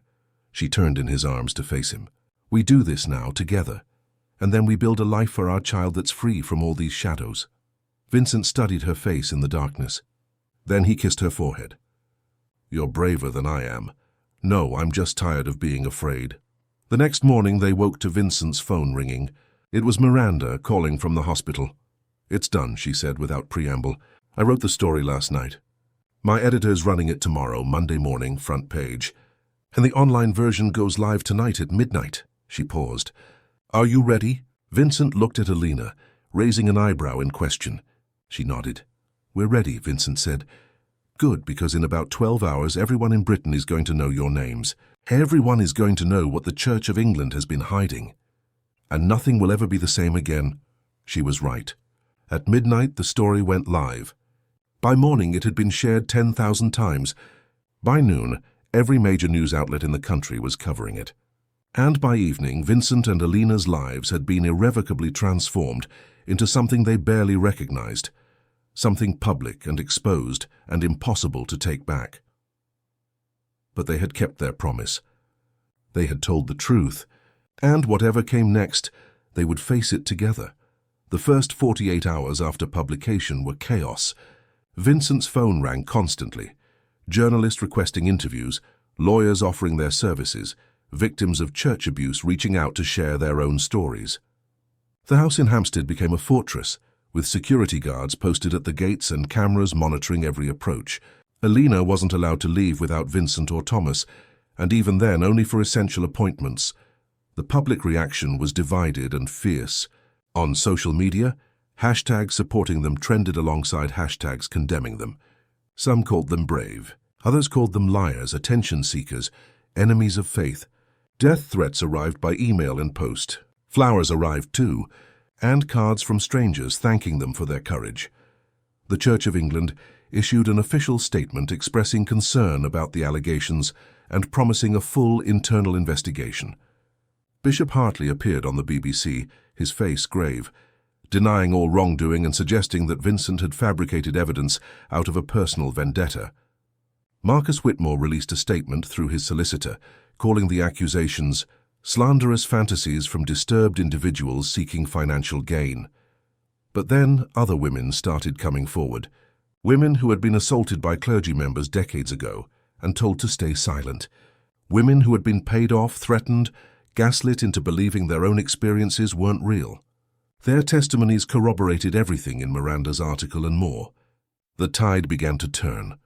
On the third day, the police announced they were opening a formal investigation into historical abuse allegations. On the fourth day, Whitmore was suspended from his position pending the outcome. On the 5th day, Bishop Hartley resigned, citing health reasons. Vincent watched it all unfold with grim satisfaction, but Alina could see the toll it was taking. He barely slept, spending hours on the phone with lawyers and journalists and victim advocacy groups. He was building something, a foundation, he told her, to support survivors of church abuse, a way to turn the attention and donations flowing their way into something lasting. Alina, meanwhile, was dealing with her own upheaval. Her GP had confirmed the pregnancy and referred her to a midwife. She was 8 weeks along now, the nausea worse than ever, exhausted all the time. But there was also a strange sense of peace. Despite everything happening around them, the baby growing inside her felt like proof that something good could come from all this darkness. She was lying on the sofa in Vincent's study on a Tuesday afternoon, trying to keep down dry toast when his mobile rang. He answered it, listened for a moment, and then went very still. "When?" he asked quietly. "Then I'll be there in 20 minutes. "What happened?" Alina asked, sitting up. "That was the clinic in Surrey. Helena's been asking for me, specifically for me, by name. The doctor said it's the first time she's shown clear recognition of anyone in over a year." Hope and dread warred on Vincent's face. Alina stood and took his hand. "I'm coming with you." They made the drive in silence. The clinic looked the same as it had 2 weeks ago. Manicured lawns, tasteful architecture, the illusion of serenity. But the doctor who met them in the foyer looked troubled. "I need to prepare you," Dr. Sharma said. "Eleanor's current mental state is fragile. She's experiencing what we call a lucid interval, a period where the psychosis has receded, and she's more herself. But these intervals don't usually last. She may have hours or days before she regresses." "I understand," Vincent said. "Can I see her?" "Of course." "But Mr. Caldwell, she's been asking about the church abuse case, about the article that was published. Someone showed it to her, though they shouldn't have. She's quite agitated." They found Elena in her room, not sitting placidly by the window as before, but pacing, a laptop open on her bed. When they entered, she spun to face them, and the woman looking back at them was completely different from the one Alina had met before. Her eyes were sharp, focused, burning with an intensity that was almost frightening. "Vincent," she said, and her voice was crisp, professional, nothing like the vague softness from before. "And you brought Alina Ashford, Thomas Ashford's daughter. How deliciously ironic." "Elena," Vincent breathed, moving toward her. "You're back?" "Aware, yes, for the moment. The doctors say it won't last, that the damage is too severe, that I'll slip away again soon. But right now I'm here, and I need you to listen very carefully." She gestured to the laptop. "I've been reading everything I can find about what you've done, about the article, the investigation, all of it. And I need to tell you something I should have told you years ago." "What is it?" Vincent asked. Elena's hands were shaking. "Whitmore didn't work alone. When he came to my flat that night, when he drugged me, he had help. Someone let him in. Someone who had a key." She looked directly at Alina. "Someone who knew your father very well. Someone who had everything to lose if my investigation went public." "Who?" Alina demanded. "Your mother." The words hit like a physical blow. Alina stumbled backward, and Vincent caught her, steadying her. "That's not possible," Alina said. "My mother was already sick by then.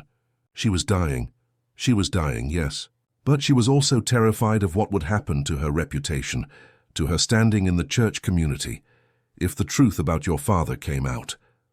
Whitmore approached her, promised her that if she helped him, he would make sure her name was kept out of the investigation, that she would die with her dignity intact. Eleanor's expression was haunted. "I remembered just now reading the article. It triggered something. I saw her face again. Your mother, standing in my hallway, apologizing even as she held the door open for Whitmore. She knew what he was going to do to me. She knew, and she did it anyway." Alina felt like the floor had dropped away beneath her. Her mother. Her mother had been complicit in Elena's destruction, had chosen protecting her reputation over stopping a crime. "How do you know this?" Vincent asked, his voice strained. "Because before he injected me with whatever poison he'd prepared, he told me. He wanted me to know that even people I thought were innocent, people I'd never suspect, had chosen silence. That I was fighting a system that reached further than I could imagine.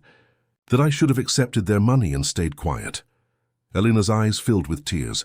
And then I don't remember anything else clearly until about 3 days ago, when everything started coming back in pieces. Vincent pulled out his mobile. We need to tell the police. This is evidence. It's the testimony of a woman who's been declared legally incompetent, Elena said bitterly, who has a documented history of psychosis, who might slip back into that state at any moment. What court would accept my word? We'll make them accept it, Vincent said fiercely. We'll get medical experts to testify that you're lucid right now. We'll record your statement, have it witnessed and notarized. Vincent! Elena took his hand, stopping his frantic planning. I know what you're trying to do, and I love you for it. But you need to accept that I'm not the woman you were going to marry. That woman is gone. What Whitmore did to me, it broke something fundamental. Even if this lucid period lasts, even if I never have another psychotic episode, I'll never be whole again. You're whole enough, Vincent said roughly. You're here. You're fighting. That's all that matters. Elena smiled sadly. Always the optimist despite everything. She turned to Elena. You should know that your mother's last act was sending Vincent that diary. In her own way, I think she was trying to atone, to give him the weapons he needed to finish what I started. It doesn't excuse what she did, Elena said hollowly. No, it doesn't. But it might explain it. Fear makes people do terrible things. So does shame. Elena released Vincent's hands and moved to sit on the bed, suddenly looking exhausted. I'm tired. The clarity is already starting to fade. But before I lose it again, I need you both to promise me something. Anything, Vincent said. Finish this. Expose everyone who was involved, no matter who they are. Don't let them hide behind institutions or respectability or the fact that they're dead. Make sure the world knows exactly what they did. She looked at Elena. And you don't let what your parents did define you. You're not responsible for their sins. You deserve happiness despite everything. I'll try, Elena whispered. Elena's eyes were already losing focus, the sharpness dulling. Vincent, I release you from any obligation, any guilt. Build a life with her. Have your baby. Be happy. That's what I want for you. Elena. Go, she said softly, lying back against the pillows. Go before I forget why you're here. They left her there, the lucid light in her eyes already dimming. In the car, Elena broke down completely, sobbing against Vincent's chest while he held her and murmured meaningless comfort. Her mother. Her mother had helped destroy Elena, had been part of the conspiracy that had caused so much pain. I'm sorry, Vincent said against her hair. I'm so sorry you had to learn that. She was a monster, Elena choked out. They were all monsters. They were human, flawed and frightened and willing to sacrifice others to protect themselves. But yes, they were monstrous in what they chose to do. When they arrived back in Hampstead, there was a car parked outside the gates, a sleek Mercedes with tinted windows. Thomas tensed visibly when he saw it. Stay here, he told them, then got out to approach the vehicle. Through the windscreen, Elena watched as a man emerged from the Mercedes. He was elderly, perhaps 70, with silver hair and expensive clothes. He spoke to Thomas briefly, then gestured toward Vincent's car. Thomas shook his head firmly, but the man insisted. Who is that? Elena asked. Vincent's expression had gone cold. Someone I was hoping never to see again. The man approached and Thomas reluctantly opened Vincent's door. The man leaned down, peering inside. Vicente, he said, the Spanish pronunciation deliberate. It's been a long time. Not long enough, Father, Vincent replied icily. Father. Elena looked at the man with new eyes. This was Vicente's father, the man his mother had never named, who had abandoned them both. I read about your crusade in the newspapers, the man continued in accented English. Very dramatic, very public, very much like your mother, always convinced she was fighting for justice when she was really just seeking revenge. Get away from my car, Vincent said. I came to warn you, to tell you that you're making powerful enemies, that there are people who will not tolerate being exposed, no matter how much evidence you have. He glanced at Elena. And you're bringing this girl into it. This pregnant girl. Do you really hate me so much that you'd risk your own child's life? How do you know about the pregnancy? Vincent's voice was dangerously soft. I make it my business to know things, especially when my only son is involved in something that could destroy him. The man straightened. Walk away, Vicente. Take your money and your girl and disappear. Start over somewhere safe. I'll make sure no one follows you. Why would you do that? Because despite what you think of me, I don't want to see you dead. And that's where this is heading if you continue. I'm not walking away, Vincent said. Tell whoever sent you that I'm not afraid of them. The man sighed. Then you're a fool. Just like your mother. He pulled out a business card and placed it on the dashboard. When you come to your senses, call me. The offer expires in 48 hours. He returned to his car and drove away. Vincent picked up the card and stared at it for a long moment before tearing it in half. Who sent him? Alina asked. I don't know, but whoever it is has resources I didn't anticipate. He pulled out his mobile and made a call. Richard, I need you to dig into something for me. My father. Yes, I know I said I never wanted to hear about him again. Things have changed. I need to know who his current associates are, who he's been meeting with in the last month, any connection he might have to the Church of England or its financial interests. Over the next week, the threats escalated. Alina's social media accounts were hacked and filled with vile messages. Someone spray-painted whore across the front gate of the Hampstead house. A package arrived containing a dead rat and a note. This is what happens to rats who betray their own. Vincent hired additional security, but the strain was visible. He barely ate, barely slept. The foundation he was building consumed every waking hour. Alina tried to help, but the pregnancy was making her weak and nauseous, unable to do more than basic tasks. And then, 2 weeks after their visit to Elena, Alina found something that changed everything. She was going through boxes in Vincent's study. He was slowly transferring documents to the foundation's offices, when she came across a folder marked Confidential Internal Audit. Inside were financial records from Caldwell, capital dating back 5 years, and there, buried in the middle, was evidence of a massive fraud. Someone had been siphoning money from client accounts for years, small amounts carefully hidden but adding up to millions, and the trail led directly to Vincent's CFO, a man named Gerald Pemberton, who had been with the company since its founding. Alina's hands shook as she read. Pemberton. She knew that name. It had been in her mother's diary, mentioned in passing. A family friend. Someone her father had trusted. She pulled out her laptop and started searching. Gerald Pemberton, born in Leeds, attended the same church as her father, had a brother who was... Her blood ran cold. Gerald Pemberton's brother was Marcus Whitmore. Not by blood, they were half-brothers sharing a mother, but family nonetheless. And Gerald had been inside Caldwell Capital all along, feeding information to Whitmore, sabotaging Vincent's business, stealing money that could be traced back to Vincent if exposed. This was the final piece. The reason Whitmore had been so confident. He had someone on the inside, someone who could destroy Vincent financially while the church destroyed him publicly. Alina grabbed the folder and ran downstairs, looking for Vincent. But the house was empty except for the security guards. Thomas was waiting in the foyer. Mr. Caldwell had to go to the office, he explained. An emergency board meeting. He said he'd be back by 8. I need to go there now. I need to show him this. Thomas looked uncertain. Jay said you should stay here where it's safe. Thomas, please. This is important. This could be the evidence we need to... She stopped, struck by a sudden thought. Does Vincent know about the board meeting? Did he call it himself? I'm not sure. The message came through his assistant. Something felt wrong. Very wrong. Alina pulled out her mobile and called Vincent. It went to voicemail. She tried again. Same result. We need to go to Canary Wharf, she said urgently. Something's not right. They drove through London traffic, Alina's anxiety increasing with every minute. She tried Vincent's phone repeatedly. Tried Sarah the assistant. Tried the main office line. No one answered.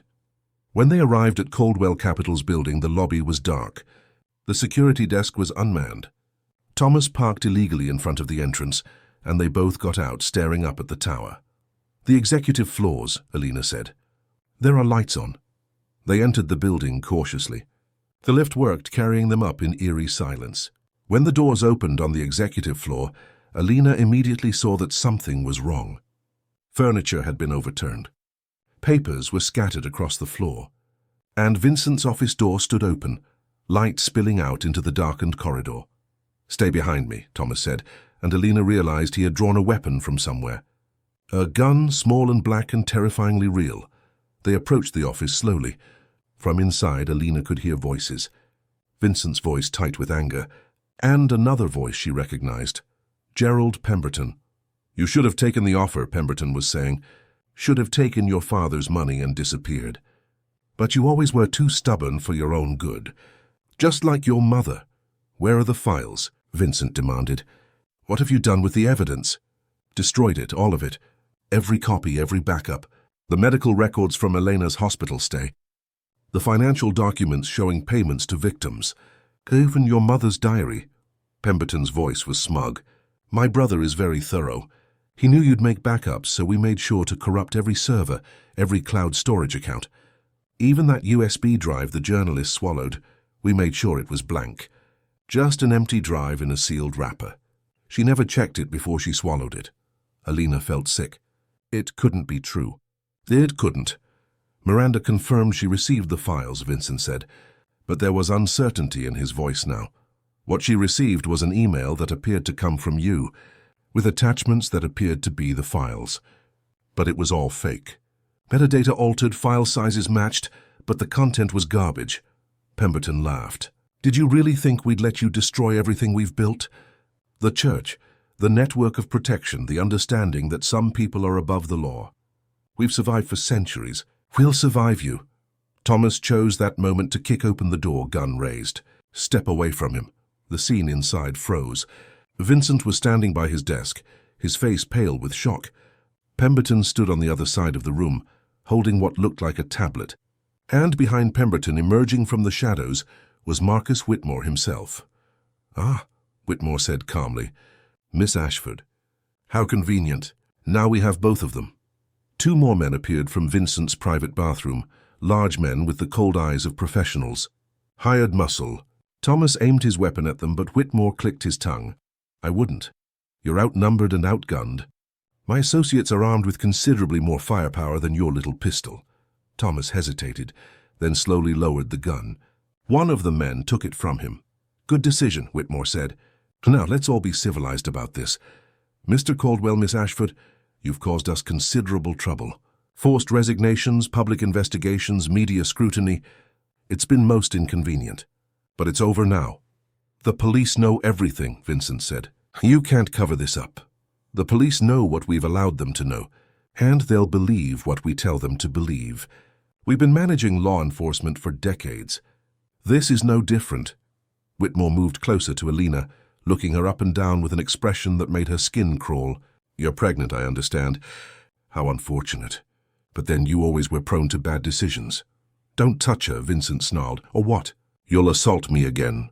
In front of witnesses? Please do. It would make my case for a restraining order so much easier." Whitmore pulled out his mobile. "I'm going to make this very simple. You will both sign statements admitting that you fabricated evidence, that this entire campaign was motivated by personal vendettas and mental instability. You'll publicly apologize to everyone you've accused.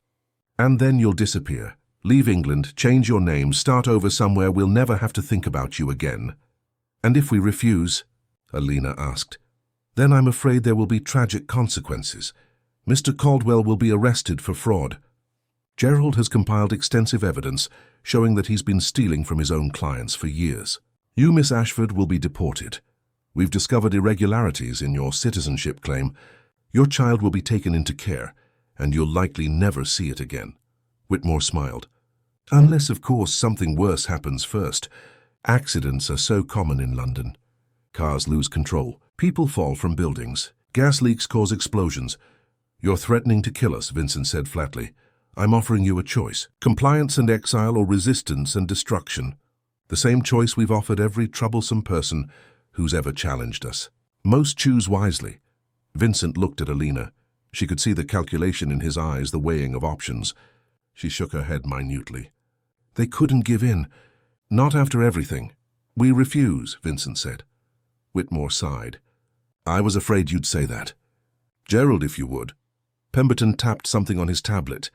Immediately, alarms began blaring throughout the building. Emergency lighting activated. And in the distance, sirens. "Well, what did you do?" Vincent demanded. "Triggered the fire suppression system. The sprinklers will destroy what's left of your files. The servers will be flooded. And in the chaos, well, tragic accidents happen during evacuations. People panic, they fall. They're trampled. Whitmore gestured to his men. Take them to the roof. Make it look like they jumped together. A suicide pact. Very romantic.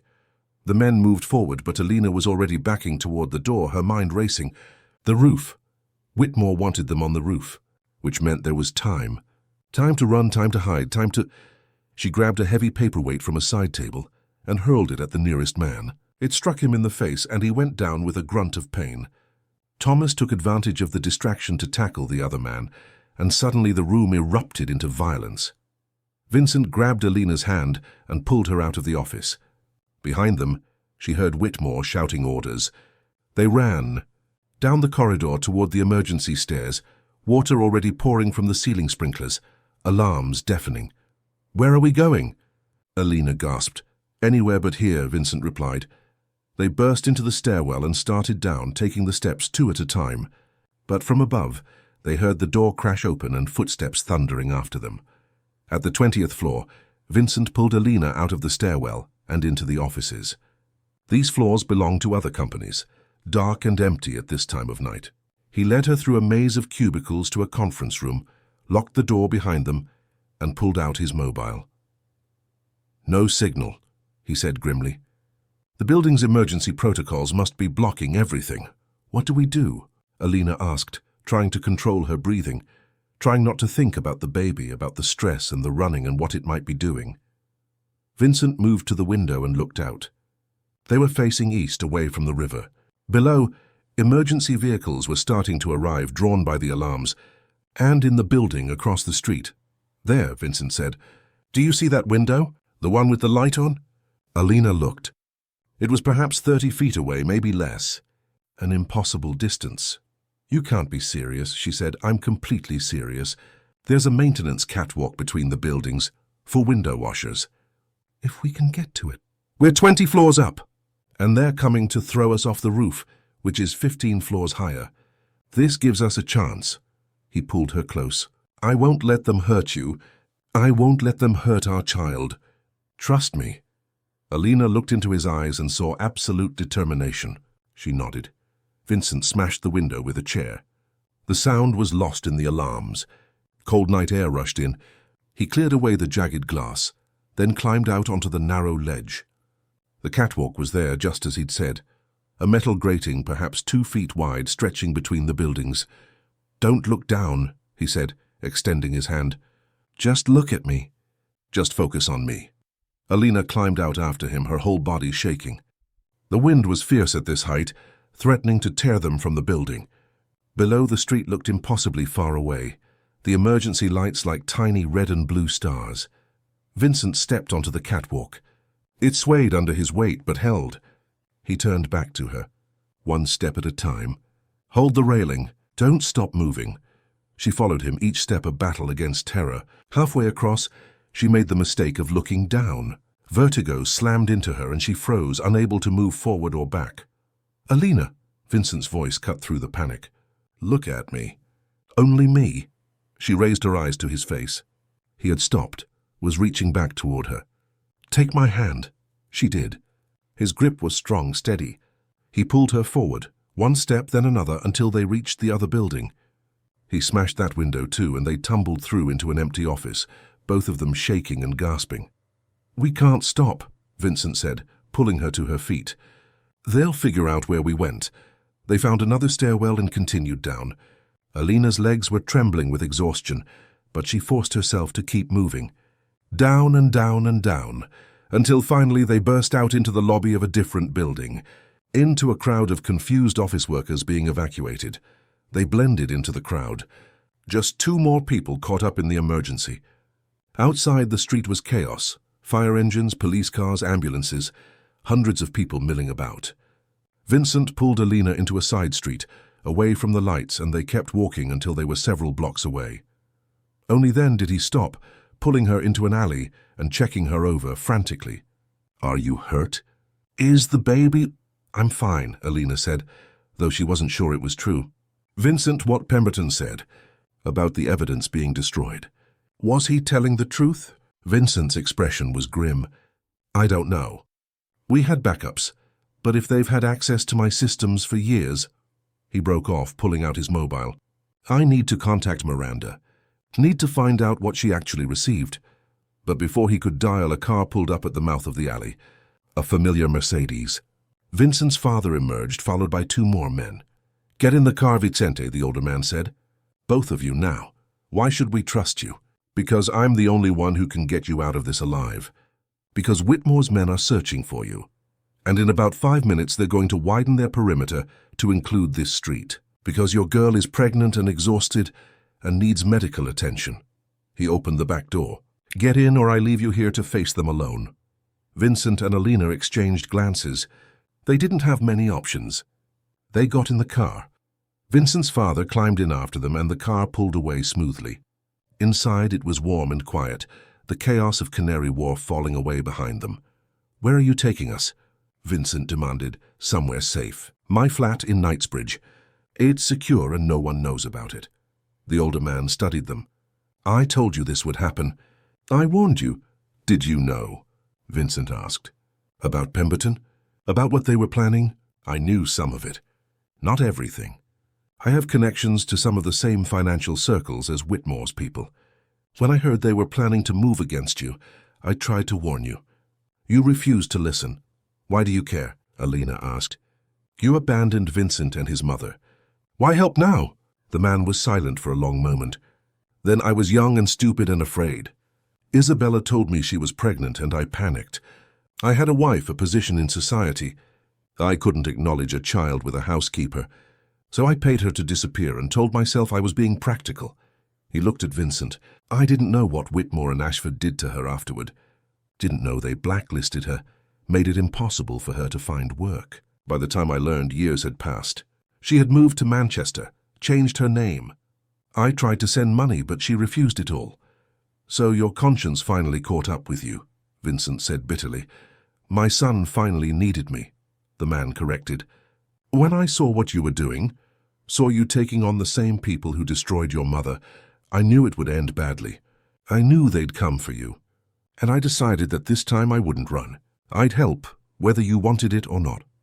The car pulled up outside an elegant building in Knightsbridge. They were escorted up to a penthouse flat that was all dark wood and leather, masculine and austere. The older man gestured them to sit. First things first, Miss Ashford needs to see a doctor. I have someone who makes house calls, very discreet. Then we need to figure out what evidence actually survived and what we can do with it. Over the next hour, a doctor arrived and examined Alina. The baby was fine, though she was dehydrated, and her blood pressure was elevated. She was given fluids and told to rest. Vincent sat beside her the entire time, holding her hand. When the doctor left, Vincent's father returned with a laptop. I have some contacts in the financial industry. People who owe me favors. I've been asking questions about Pemberton and his activities at Caldwell Capital. And I've found something interesting. He turned the laptop so they could see the screen.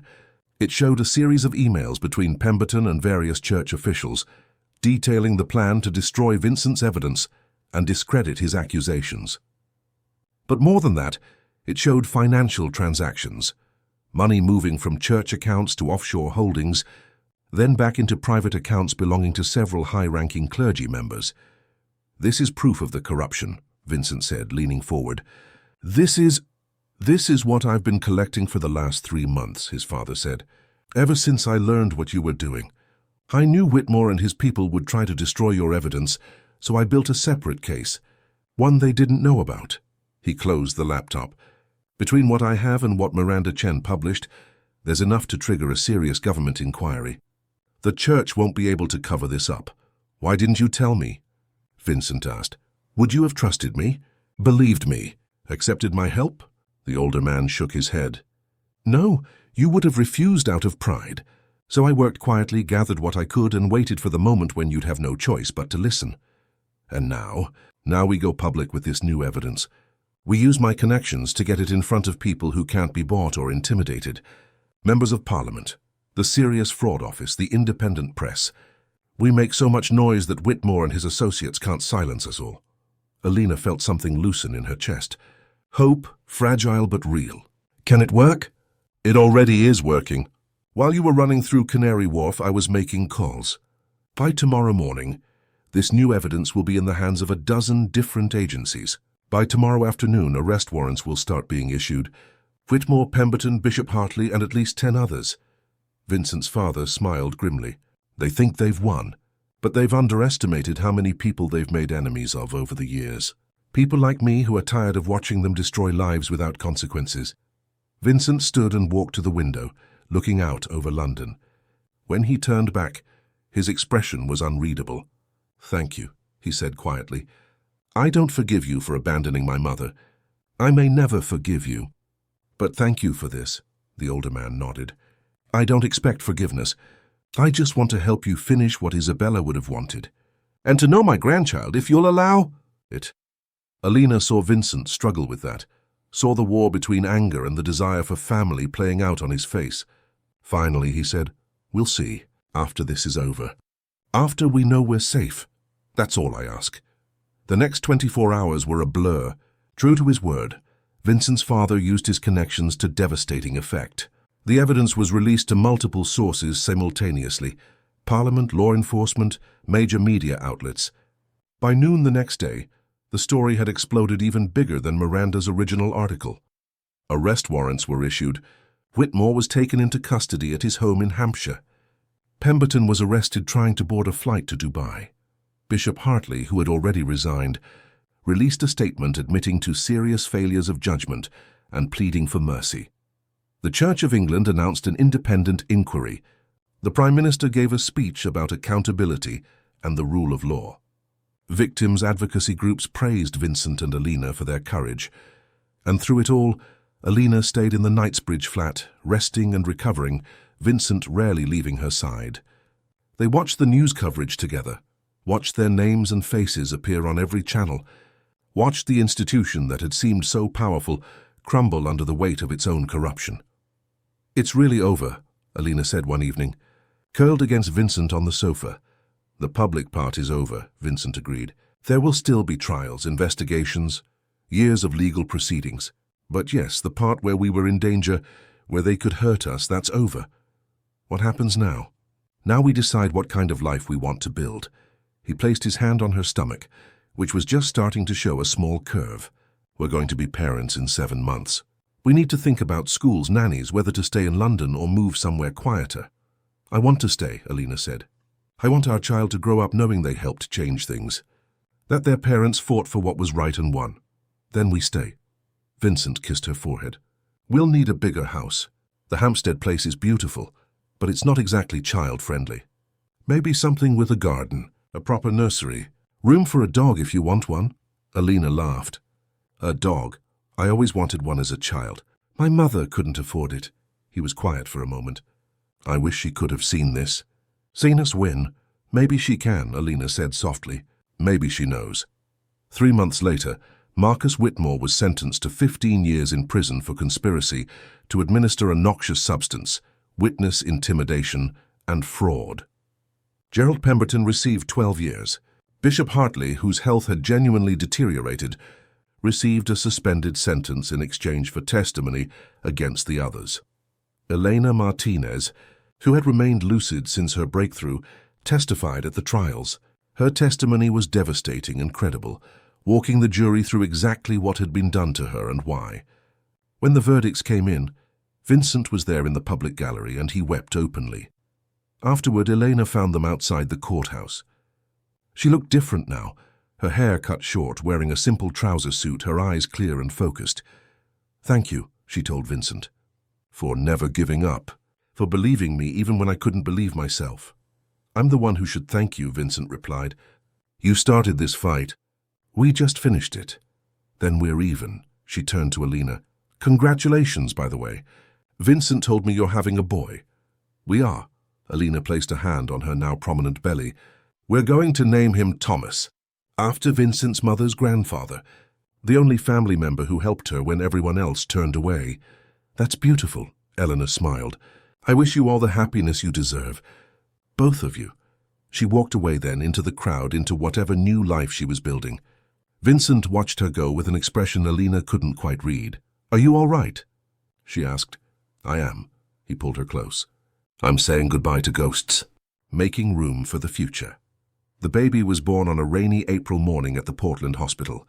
Thomas Vicente Caldwell came into the world screaming, healthy and perfect, with his mother's eyes and his father's determined chin.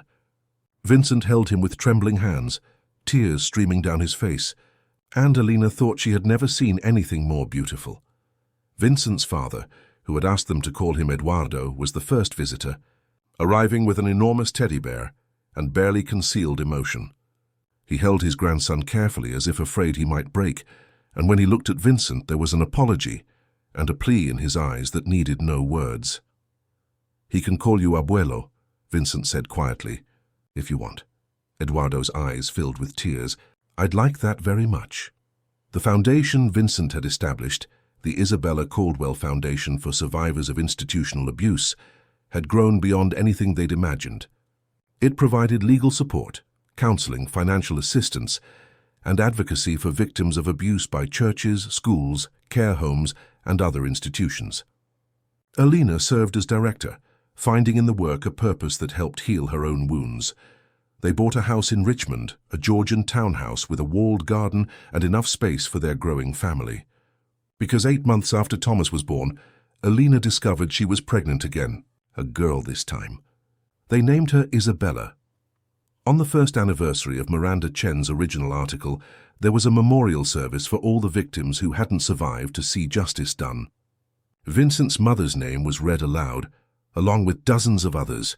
Alina sat in the front row holding Thomas and thought about her own mother's complicated legacy, the harm she had done, and the final act of conscience that had helped bring it all to light.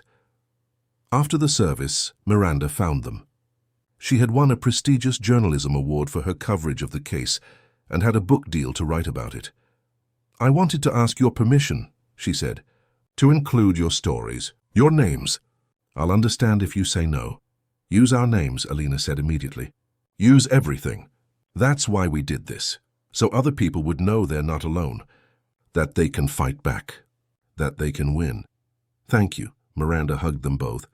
"You changed the world, you know. There have been dozens of new investigations opened, hundreds of people coming forward, real systemic change, because you two decided to stop hiding." That night, back in Richmond, Vincent and Alina sat in the garden while Thomas slept upstairs, and Alina's belly grew heavy with their daughter.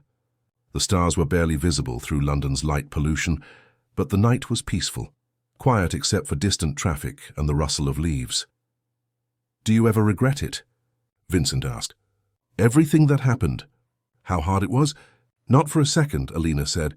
"Do you?" "Never," he pulled her closer.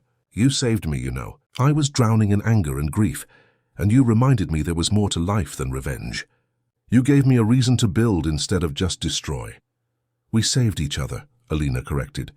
"You showed me I didn't have to hide, that I could be strong and vulnerable at the same time, that I deserved to be loved exactly as I am." They sat in silence for a while, comfortable and complete. Then Alina said, "Tell me something. That first night after I sent those messages, did you really come to the office because you got them? Or did you come for another reason?" Vincent smiled. "I came because I'd been looking for an excuse to really talk to you for months, to break through those walls you'd built. The messages just gave me permission." He kissed her temple. "Best accident that ever happened to either of us." "Best accident," Alina agreed. In the house behind them, Thomas began to cry. Vincent went to get him, returning with their son in his arms. They sat together in the garden, 3 of them now, soon to be 4, and Alina thought about how far they had come. From fear and hiding to this, wholeness, family, peace. The ghosts of the past would always be there. Vincent's mother, Alina's parents, Eleanor's lost years, all the victims who never got their justice. But they weren't drowning in those ghosts anymore. They were building something new, something good, something worth fighting for. And in the end, that was its own kind of victory.